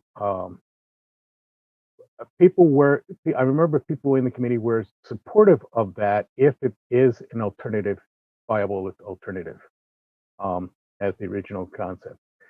If you can see, there's Canterbury has 120, I'm sorry, it's 26 buildings, so that it's 112 units that are 2 bedrooms. That's about 4 people per unit. So you got about 400 people, potentially just 400 people living right in that community itself. And you have Royal Park directly across the street at the north side of Abbey Lane there. The one thing that I could add to this, though, is I'm not necessarily in favor of the yellow alternate line there, simply because it would have more of an impact of the land there, and it's not a whole lot of space there. If you stick with the red line along the roadway, you have the roadway and the surface is already there, and it'd be less of an environmental impact alternating that space than you would going down into a green field. And you have several trees in that side there, but I believe the original Greenway Commission was in favor of this alternate plan, the first plan. They said we came up with the concept of the alternate A and B, A1 and then 1 and A1 because of the issues with the crossing. So either way would work. I can see that going back to that original plan would be cost effective. We are definitely in favor, and we'd be excited to get this at least phase 1. I mean, the commission did break up that whole section from Frankport to Graham and our community going over to the University Lake. We broke that up into different phases purposely so that they could be built in phases as we could accommodate the funds in the future. And each part of that phase that we had developed was to connect the next community to the plan. One other additional advantage of this Bob, plan, just so you know, you're at almost 4 minutes, but go ahead. I'm sorry, I'm just about done here. One additional feature of this raised crossing on the west side here is it narrows down the effect on the soccer field area of the Berry Hill. It can make it we can more effectively screen it off so people aren't going onto their property. Mm-hmm. So I hope I was been helpful with this. That's great. Thank you. Thanks for showing up, and it's nice to hear from you. Thank you. All right. Thank you all. Okay, council members, any other comments about this update I think do we have a motion on I didn't write it down. If we do, we have a motion. We do. We have a motion and a second. Yeah, I thought we did early on. I have too much scribbling on my piece of paper here. All right, if there's no further comments on this, then let's go ahead and vote on this. So all in favor of the motion, say aye. Randy? Aye. Jackie? Aye. Me? Aye. Damon? Aye. Sammy? Aye. Susan? Aye. Barbara? Aye. All right, very good. Good job, y'all. All right, Mr. Manager, next item. Okay, so the last item on your printed agenda is a discussion of possible amendments to the town's advisory board recruitment and appointment policy, and Kathy has the lead on that one. Okay. Yep. So in your agenda packet, you will find the attached Town of Carrboro Advisory Board recruitment and appointment policy, and that is y'all's document. And we have the town attorney is here to answer any questions, and I'm here to take your direction, and then we'll bring back this item. If we need to bring it back, we'll bring it back at a future date, or if y'all get to a point and you want to adopt it tonight, there's no reason why you can't do that. So it's y'all's to discuss. All right, great. Let me know if you want me to bring anything up, or if you have any questions. Okay, I think for now, let's not bring it up yet. If we need to, we can. We all have a copy of it, I think, on our computer or a packet. So So if we end up coming with language we need to have come back, it could come back December 1st for us to vote on. That's one thing the packet says and one thing you said. Okay, so one of the reasons this was prompted is not only that it's not a bad idea for us to look at it every couple of years and see if we like the way it's working, but Barbara had brought this up a couple of times, and then we just scheduled it for an agenda here to discuss if we want to actually put directly into our guidelines, into our policy, that is a required number of people of color or people who are Black that we want to absolutely have on each of our advisory boards and or commissions. And every commission's a little different in size, so I'm not sure if so. Part of this is to kind of talk through that conversation. If so, how do we want to determine what the number would be for each group? But I think it's right in line, of course, with our GARE initiative and our continuing efforts at racial equity. So, Barbara, do you want to chime in a little more on how I framed that? Is there anything I'm leaving out on that you want to bring up before everyone talks? I don't think so, Lydia. I mean, you're right on point. And the reason why I want to get to our policy or something in our policy, if possible, is so we can stop saying every time, we don't get Black and brown applicants, hey, we got to hold a seat. Hey, wait. It's already in our policy. So, I mean, then we won't have to go through that. So that's why I wanted to bring it up as a topic for discussion. And you are right. It does align with what we're trying to move forward with as it relates to GARE and the Racial Equity Commission that we are in the process of forming. Okay. So all right. Great. Thanks, Barbara. All right, let's start with Jackie and then Sammy. Is it possible to stipulate that, and I would, with the wording to be careful, something like at a minimum, X percentage of advisory board member of a given board must be people of color, and I would want it to be at a minimum, because I wouldn't want somebody to say, oh, we already have somebody who's Latino, everybody else can be white, I want us to make sure it would be at a minimum. And I think that could also, if it was a percentage of each board, that would be a different number for each board. And that could, that could guarantee the functioning of each commission too. But I don't know what that percentage would be. Okay. Thank you. Thanks. Let's go on to Sammy. Yeah. Thanks, Barbara, for bringing this to us. I think it's past due time. It's really important, and I think your point is good. Like, there's no reason we need to do this per every appointment, and to just institute it would go a long way. I agree. I think what Jackie was proposing is interesting. I would be interested in hearing like what we would base that percentage on. Are we talking about what the population makeup is of our community? Are we talking about something more than that to recognize the reality that historically the people we're talking about have not been represented on these boards, and we want to make up for that. So I'd be interested in hearing where we go with that conversation. Yeah. Thank you, Sammy. Good points. Let's go to Damon and then Susan. Just a couple of thoughts. One is to just say that, in my mind, a global question is sort of what does our overall advisory board makeup look like for the town, right? And I think we have gotten better. As if you look back at numbers from a few years ago, it's been getting better as we've been more intentional about it, and as the makeup of the individual advisory boards has changed.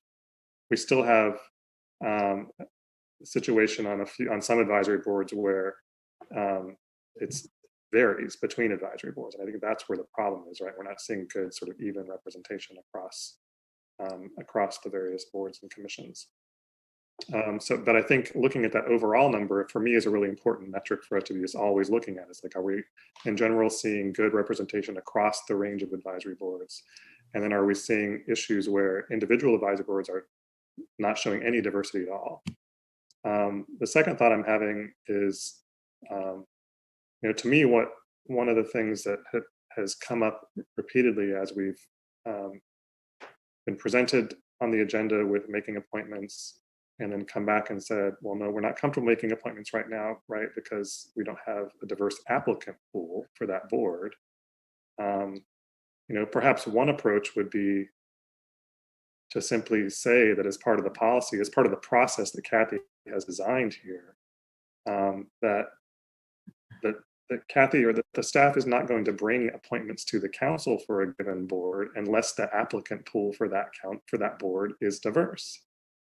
So that the council, I think we've been in a couple situations over the past many months where we've sort of had the conversation where we don't want to make appointments if we don't have a diverse applicant pool, but then we're still being presented with the decision to make appointments. Like, well, we don't want to make appointments without a diverse applicant pool. So I'm just wondering if something can be tweaked about the process such that we aren't being presented with an applicant pool that isn't diverse in the first place. And if there is an issue with maybe recruitment or whatever for an individual board, we sort of talk about how to improve that. But I guess what I would like to avoid is us being in the position in a board meeting where we're being asked to make appointments, but we don't have that recruitment, that pool of applicants for that board hasn't been kind of vetted in that sense, right? That it hasn't met diversity goals, whatever that sort of number is, if we need to set a number or whatever. So that we don't have to send it back and say, no, keep trying, right? It should be a sign already that we need to keep trying if the applicant pool in the first place isn't diverse. So that's it. Yeah, great thought. Susan and Barbara. Thank you, Mayor LaBelle. Yes, I just wanted to pick up with what Damon said in terms of the diverse applicant pool. So first of all, Kathy, I can't thank you enough for all of the work that you have done to try to make our applicant pool more diverse. And I know it's been a lot of hard work. And I too would be curious to see what the breakdown is right now in terms of the demographics, just, overall with our advisory boards. And I've got to believe that there have been some steps forward with this. So thank you for that. But there still is the challenge and kind of trying to figure out what can we do to make that applicant pool more diverse. I know that we're still, dealing with virtual meetings, but down the road when we return to in-person meetings, I hope that, we need to consider just all advisory boards. There's going to be that option for free daycare for anybody who needs it. I don't know if that's currently provided or not, but I know for a lot of working parents, that may be a deal breaker in terms of the daycare. Can we be providing some kind of transportation stipend? This may not be allowed, but I didn't know that even when we return to in-person meetings, can people, for the advisory board meetings, can people still attend virtually, which may open up opportunities for people to join a board that otherwise may not be able to. But anyway, I'm just throwing these ideas out there because I think that while we can continue to look for ways to market these, to do more public education around the openings on our advisory boards. And I think Kathy's doing a really great job with that. I think we still need to look for other ways that we can try to bring people in. So I'm just, we all can continue to think about that. Thank you. Yeah, good. Thanks, Susan. Let's go to Barbara. So I appreciate everyone's comments, and then the numbers are important because I do know that we have a few advisory boards that are very diverse, have been, like planning is one of them. It's moving in that direction. Human services, affordable housing, And then you have others that are not: economic sustainability, greenways, just to name a few, transportation advisory board, even. So it would be good to know the numbers, as Damon suggested. Those numbers do fluctuate. People might leave, or whatever their term is up, however that plays out. But what do we say is success or progress? Do we say 1 Black face, 1 brown face, 5? What is success? And what does that look like? Yes, we're making progress, but what is success? Because this is not like a check the box thing. This is an ongoing process that we're going to have to keep working on. And we, as the leaders of this community, I think we are the ones that need to be reaching out into our networks the most, trying to recruit folks. And I think it's going to be mainly us and folks we recruit potentially telling other folks. That's how I really see this playing out.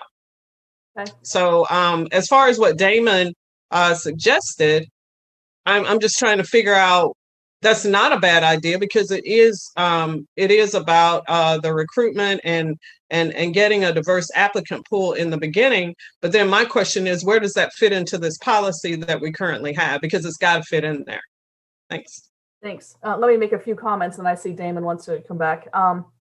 So I've heard some things I really like. I do like this idea of only getting the applicants to us if they have the diversity in them, like Damon said. I like Susan's thinking about how do we provide some kind of, let's just say babysitter rather than daycare. Makes me nervous. That has so many extra kind of requirements under state law. But if it's a babysitter or something like that, that would enable perhaps some folks to participate in a way that they may not have been able to before. So that might be something worth us somehow exploring and or looking to budget for next budget year as a thought, just kind of throwing that out there as an idea. And then getting back to, I do think, even though overall our efforts may be getting better, as Barbara really points out, some boards are really, really good and some are not so good. And so I do think we need to look at each board individually, because we don't want to hold up one board because another board is good or isn't good. We don't want them to be interdependent. I think we should look at them each independently, so that we can move forward on boards where we're getting it. On the ones where we aren't, we need to kind of keep working on it. The other thing I think we have to decide is not just percentage. Is it, I think, Jackie suggested percentage, which I think is great, but what's that percentage? Is it, is it 20%? Is it 30%? Is it 50%? What is it? What's our percentage that we're looking for, right? And then what do we mean by, Black and brown? Or do we want to make sure we have Black people on our boards? And I think that's critical, right? Because then what do we mean just in terms of, I guess, people of color or BIPOC, right? Indigenous, brown, everything. So we might need to drill down just a little more specifically of something like, definitely at least someone Black, definitely at least 30% people of color, something like that for each board. I don't know. I'm just kind of throwing that out there just as a way to kind of think through it. So I see Randy's hand up. Oh, Damon, you had a follow up, but I'm not sure if we've heard from Randy yet. So do you want to, was yours in response to something? I have some comments, but I don't need to go before Randy. It's fine. Yeah, let's let Randy go first because she hasn't gone yet, and then we'll go back to you. Oh, all right. Thank you, Damon. So one of the things I want us to be sensitive to is that we're not making assumptions about what the obstacles are, and I think it would be a good thing to do to try and figure out how best to survey community to find out what are the obstacles to being on boards, especially over this between now and maybe next June. It will be virtual, and who knows, it could go further. I mean, they don't expect a vaccine to reach the general public till maybe a year from now. So I'm just saying, I'd love to hear what community folks have to say about what are the potential obstacles. that's number one. The second thing is, I really appreciate this conversation on looking at not only Black representation on boards, but additionally the larger question of people of color, because we need to realize that we're looking at both. And so I want to put that out there and be really clear. And lastly, when Barbara asks what is success and how will we know, one of the things that I think is going to be helpful is thinking through the boards that have diverse representation. What kinds of things brought people to apply? I would go back and just talk with folks on boards who are already on a board and say, what enticed you to look into joining a board? Because again, I don't want us to make false assumptions as to why folks would step up. Lastly, I know that this is very true, that friends have told me that being Black, that everybody wants them on a board now. Everybody is asking them to be on multiple boards because they want the representation. So how do we we realize the truth of that and what that means? I know that's it's something that is it's frustrating to folks who are on boards and keep getting asked, and they're like, I don't have the bandwidth, I'm already on 3 boards. So how do we look beyond that, and and how can we keep people from burning out? So that's just another aspect to this, that when we look longer term in terms of the policy, how do we help to not only expand but keep people from representing on multiple boards, because it's a small pool of folks who are available to serve. Great. Yeah. Thanks, Randy. All right, let's go back to Damon. So I guess, I would like to come back to this, at least one suggestion that maybe Kathy would be able and willing to sort of explore a little bit more, which is potentially tweaking your existing policies and procedures here to reflect this desire of the council not to be asked to make appointments when the applicant pool being presented to us for a given board is not, for example, is an all-white applicant pool. Like if we could just and Kathy, I don't know what you need to change exactly in your process to make that happen, but I know you have sort of targets in terms of wanting to get appointments made on on sort of a timeline and that kind of thing. But is there something that you can incorporate into the process that says, if you have an applicant pool that doesn't have a diverse representation in it, you're going to hold off on asking the council to make appointments until, and maybe that's a trigger to then let the council know, right? As Barbara said, a lot of this is going to sit on us, right? As people who have networks to tap into and so on, to be really getting out there and encouraging folks to be involved if they can be. I don't know what that looks like for you in terms of, amending the process that you use today, but I think if we can somehow achieve that goal, that'd be great.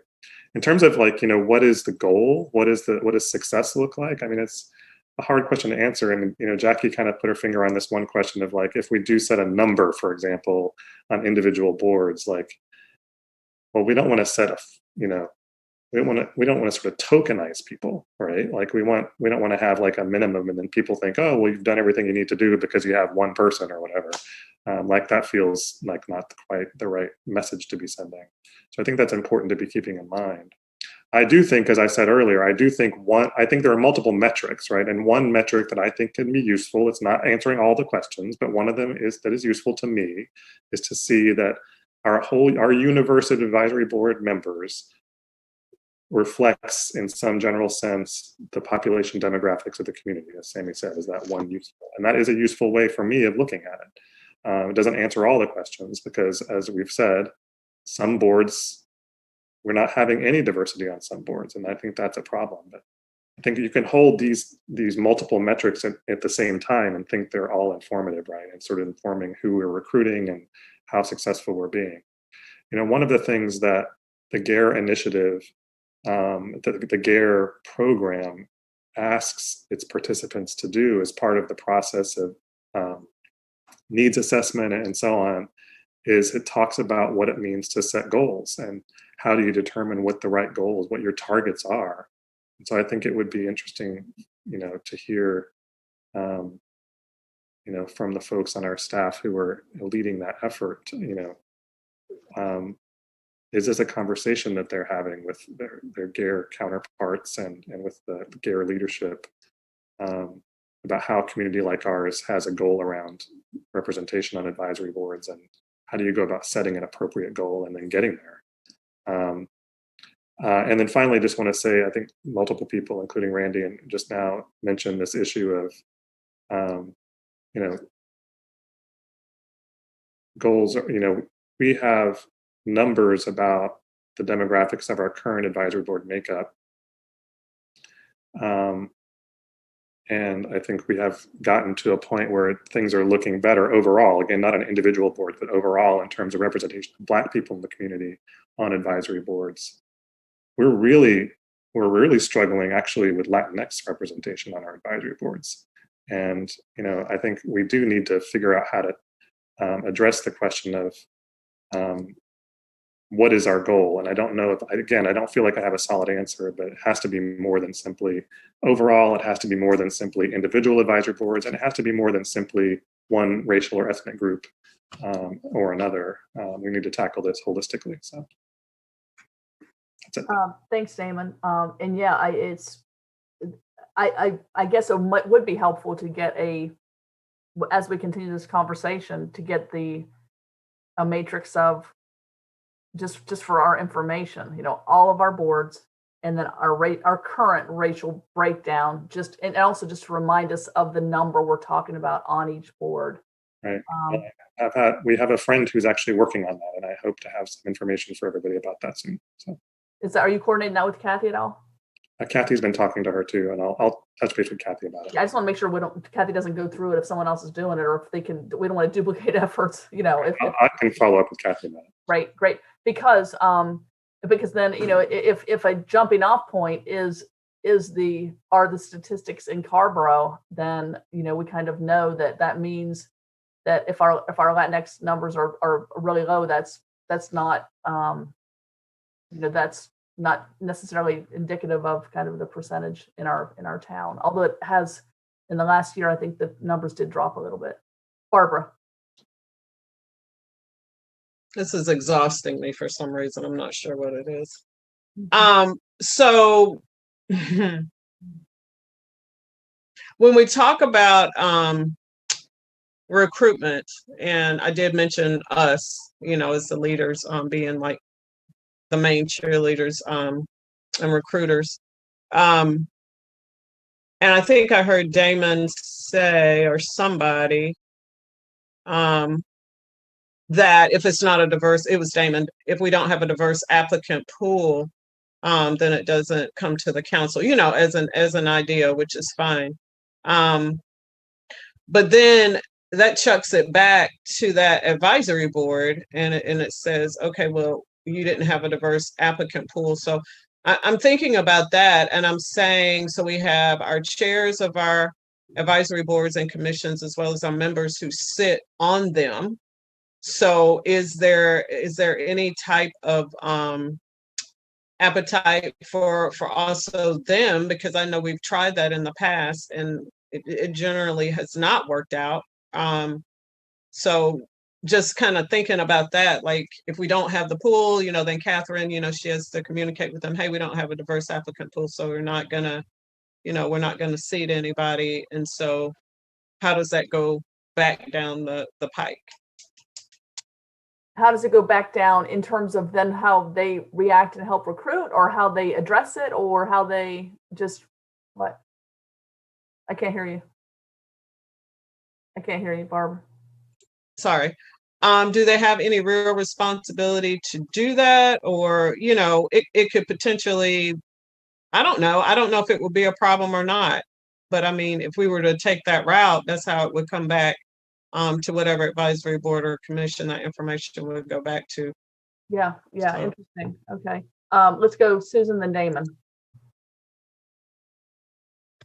Yeah, I really appreciate that comment, Barbara. And it reminds me, I actually had a conversation today with Dave Mabe, and he was saying that I think back in February, as I recall, he actually submitted his letter of resignation from Greenways Commission.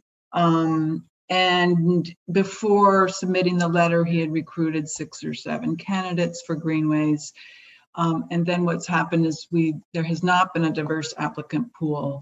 And so there have been no new members added to Greenways. And I guess Dave has been reluctant to step down because he feels like he doesn't want to leave the Greenways Commission understaffed at this time.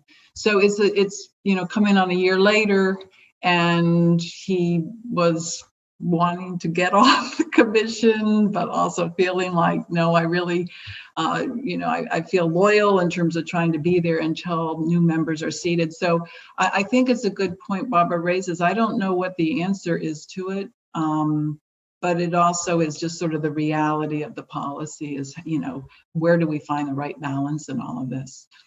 Mm-hmm. Yeah, Damon.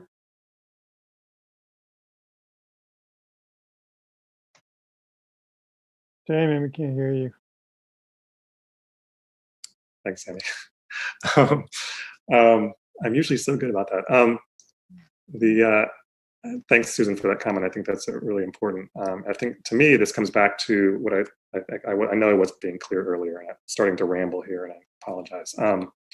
When I suggested that Kathy think about tweaking her existing process, that the idea I had in mind was that if it's time for the council to make appointments, and Kathy has an applicant pool for board X, but it's not actually an appropriately diverse applicant pool, then instead of putting it on the council's agenda to make an appointments, because we're not going to do that, right? We've decided we aren't interested in making appointments when we don't have a good applicant pool, that Kathy would let us know. That's a trigger for Kathy in the process to let us know, let council members know. We can involve the advisory board's members if they want to be involved in recruiting people, that's fine, but let us know that we're having trouble recruiting an applicant pool for this particular advisory board.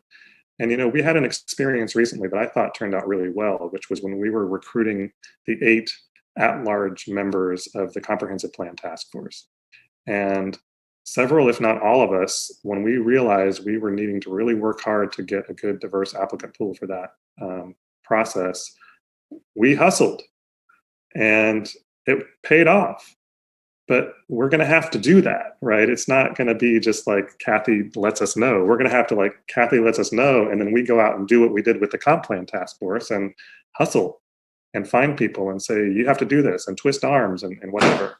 So that's why I'm suggesting that, at least one tweak that could be made here is simply that Kathy amends her process to identify that when we don't have the right applicant pool, that she doesn't put it on an agenda, but instead that triggers a comment to the council members to say, hey, y'all, you have work to do here.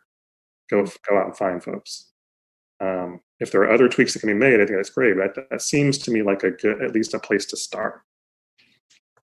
Thanks, Damon. I want to make a comment, and then I'll go to Sammy after that. But first, I saw Kathy, your hand was up.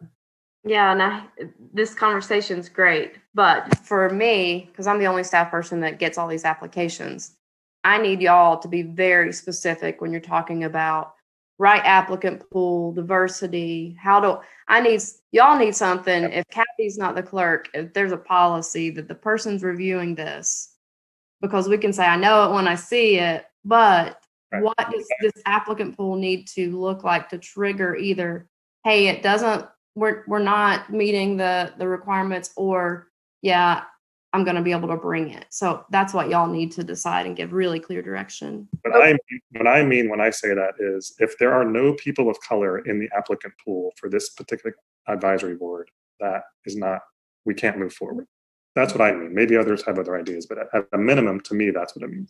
Yeah, and okay, so I want to make a quick comment, and I'll go to Sammy and then Barbara. One is, I want to just think of legal, anything legal we might be running into in terms of this. And I think, Brady, that Barbara, I think we had a conversation or some interaction with Nick, and Nick, there's nothing.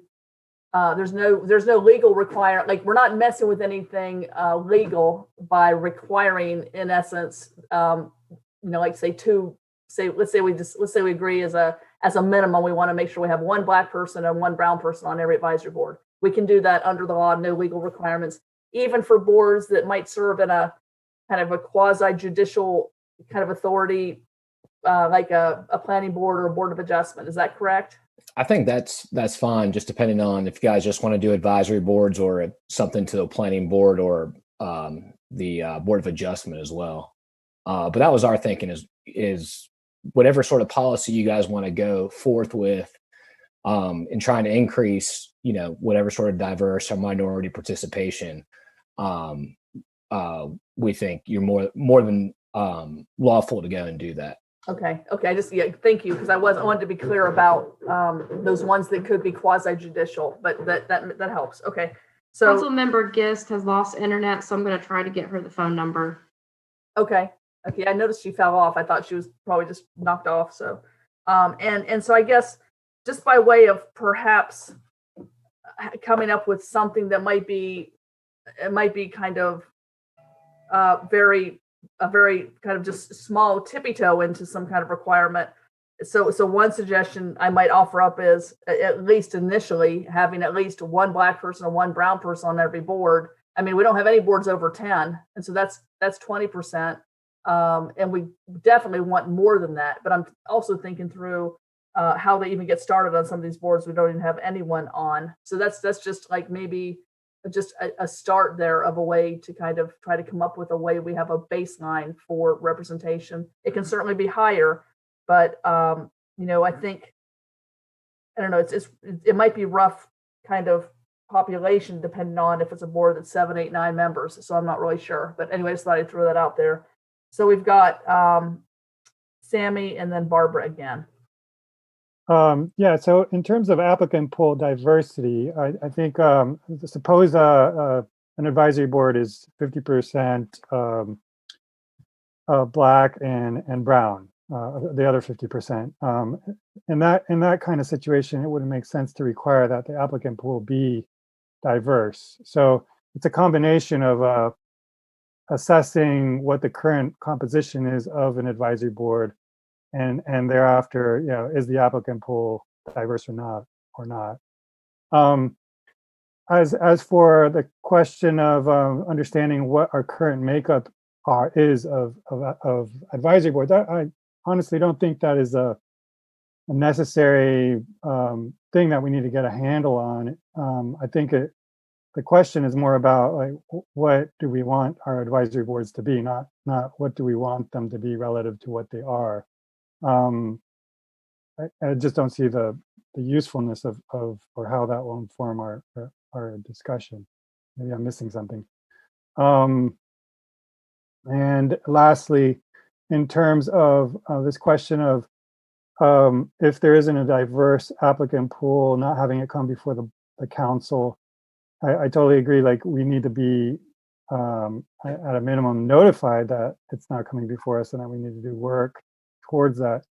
But I also feel it's sometimes useful to just see what the applicant pool is, to get a sense of whether it's a function of just no one's applying or it's just the wrong people or not a diverse pool is applying. And so I'm not averse, especially since it doesn't cost anything. It's something that Kathy's compiling anyway, to receiving that information anyway. I guess the only situation where it's awkward is when someone knows that they're being reviewed and then they realize that they're not being considered because we're trying to fill, like people, I've heard people express frustration that we are doing, and maybe that's not our problem, that's their problem. Anyway, so those are my comments for now.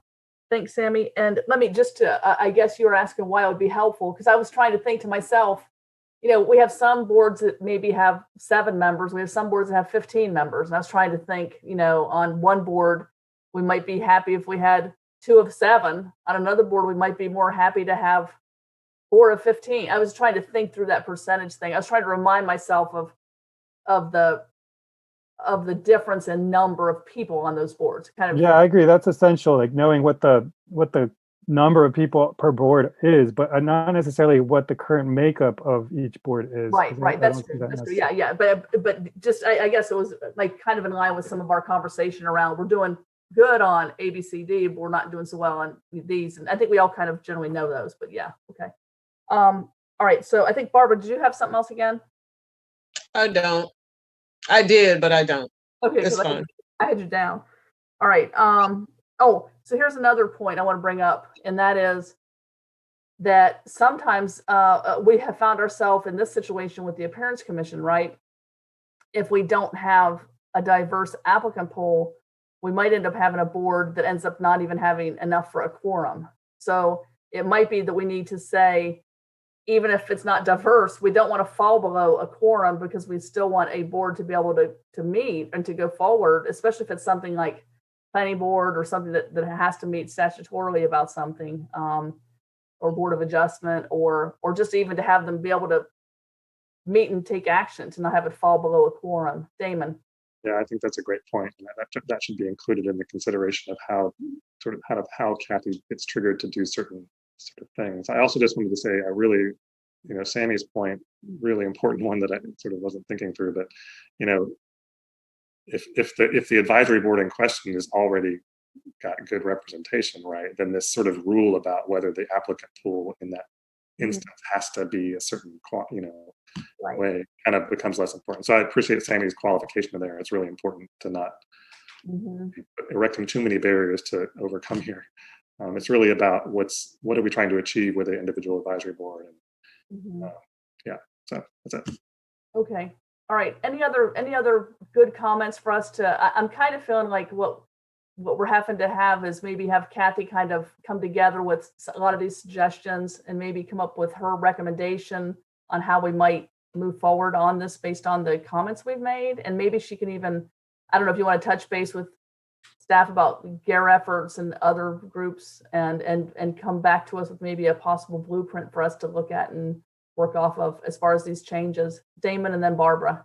Yeah, I think that's a good way to move forward. And I also just wanted to say that, when Randy spoke a minute ago, she mentioned too how interesting and insightful it might be to ask current advisory board members how they got involved in an advisory board. And to me, I'm less interested in kind of like what inspired you, right? Because we can all answer that question. It's like, well, how did you get involved in town government, right? But I'm actually interested in the mechanics of like, how did this person here actually get recruited? Like, who talked to you about this, right? Who convinced you to do this? I think that would be really interesting just as some kind of project. I don't know how we do that, but really interesting to know a little bit more about advisory board members' experiences getting onto the advisory boards and why who encouraged them to do it in the first place.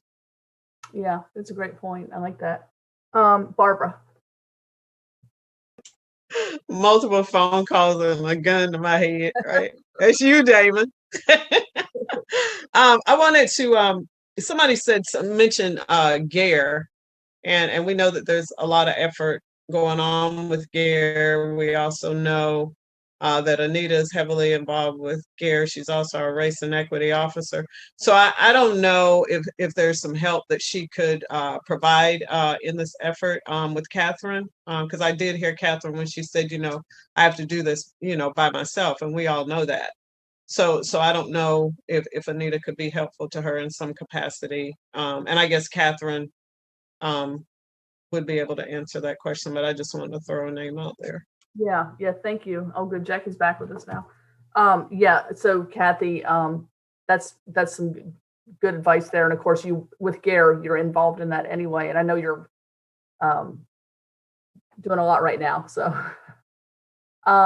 okay. So any other comments, feedback? So what we've decided is Kathy will take a lot of our comments, thoughts, maybe, maybe Kathy, even just what we've said, maybe within town government, maybe some other folks with David, Trish, or people can give you their thoughts about what we said also. And we know what we're trying to do here. And we came up with several good suggestions. The guidelines will help perhaps move us forward, dance around some of these problems we've had where we've had people that interview and then don't get calls or get held back, and addressing things like quorums. And then just this idea of how, if we do set a minimum, how do we quantify that, or how do we do that, or what makes sense to start or do here this year coming up. So anything else from anyone about that? So we'll have this, I guess, back as a further discussion item on December 1. Is that okay? I think we'll shoot for December 1. And once I talk with staff and the attorney and we start looking at the policies, if there's anything that would slow it down, I'll let y'all know. But I think December 1 is a really good goal. Okay. And if there's anything I'll give you this information that I have, that I'll be getting about the current makeup of advisory. Okay. Yeah. Thank you, Damon. And if there's anything you want to send to us ahead of time to look over, to individually maybe email back to you or whatever, feel free. But I mean, that's not that far away, December 1. That's right after Thanksgiving. So it seems like that'll be the next time we get something. So, all right. Very good. All right. So I think we're done with this agenda item. Is that enough direction for you, Kathy? That's enough. Okay, board members. I have a question. Yes. Because I don't want to wait till the minutes of this meeting, but I want to be sure that when we were talking about 203, that when I sent that email requesting that the 4 recommendations that summarized work we've talked about over the years that Heidi gave us was included. I just want to double check that it's documented. Yes, it is. Got it. Thank you. All right, very good. All right, so if there's nothing else, then Barbara's like this. What do you have? Yes.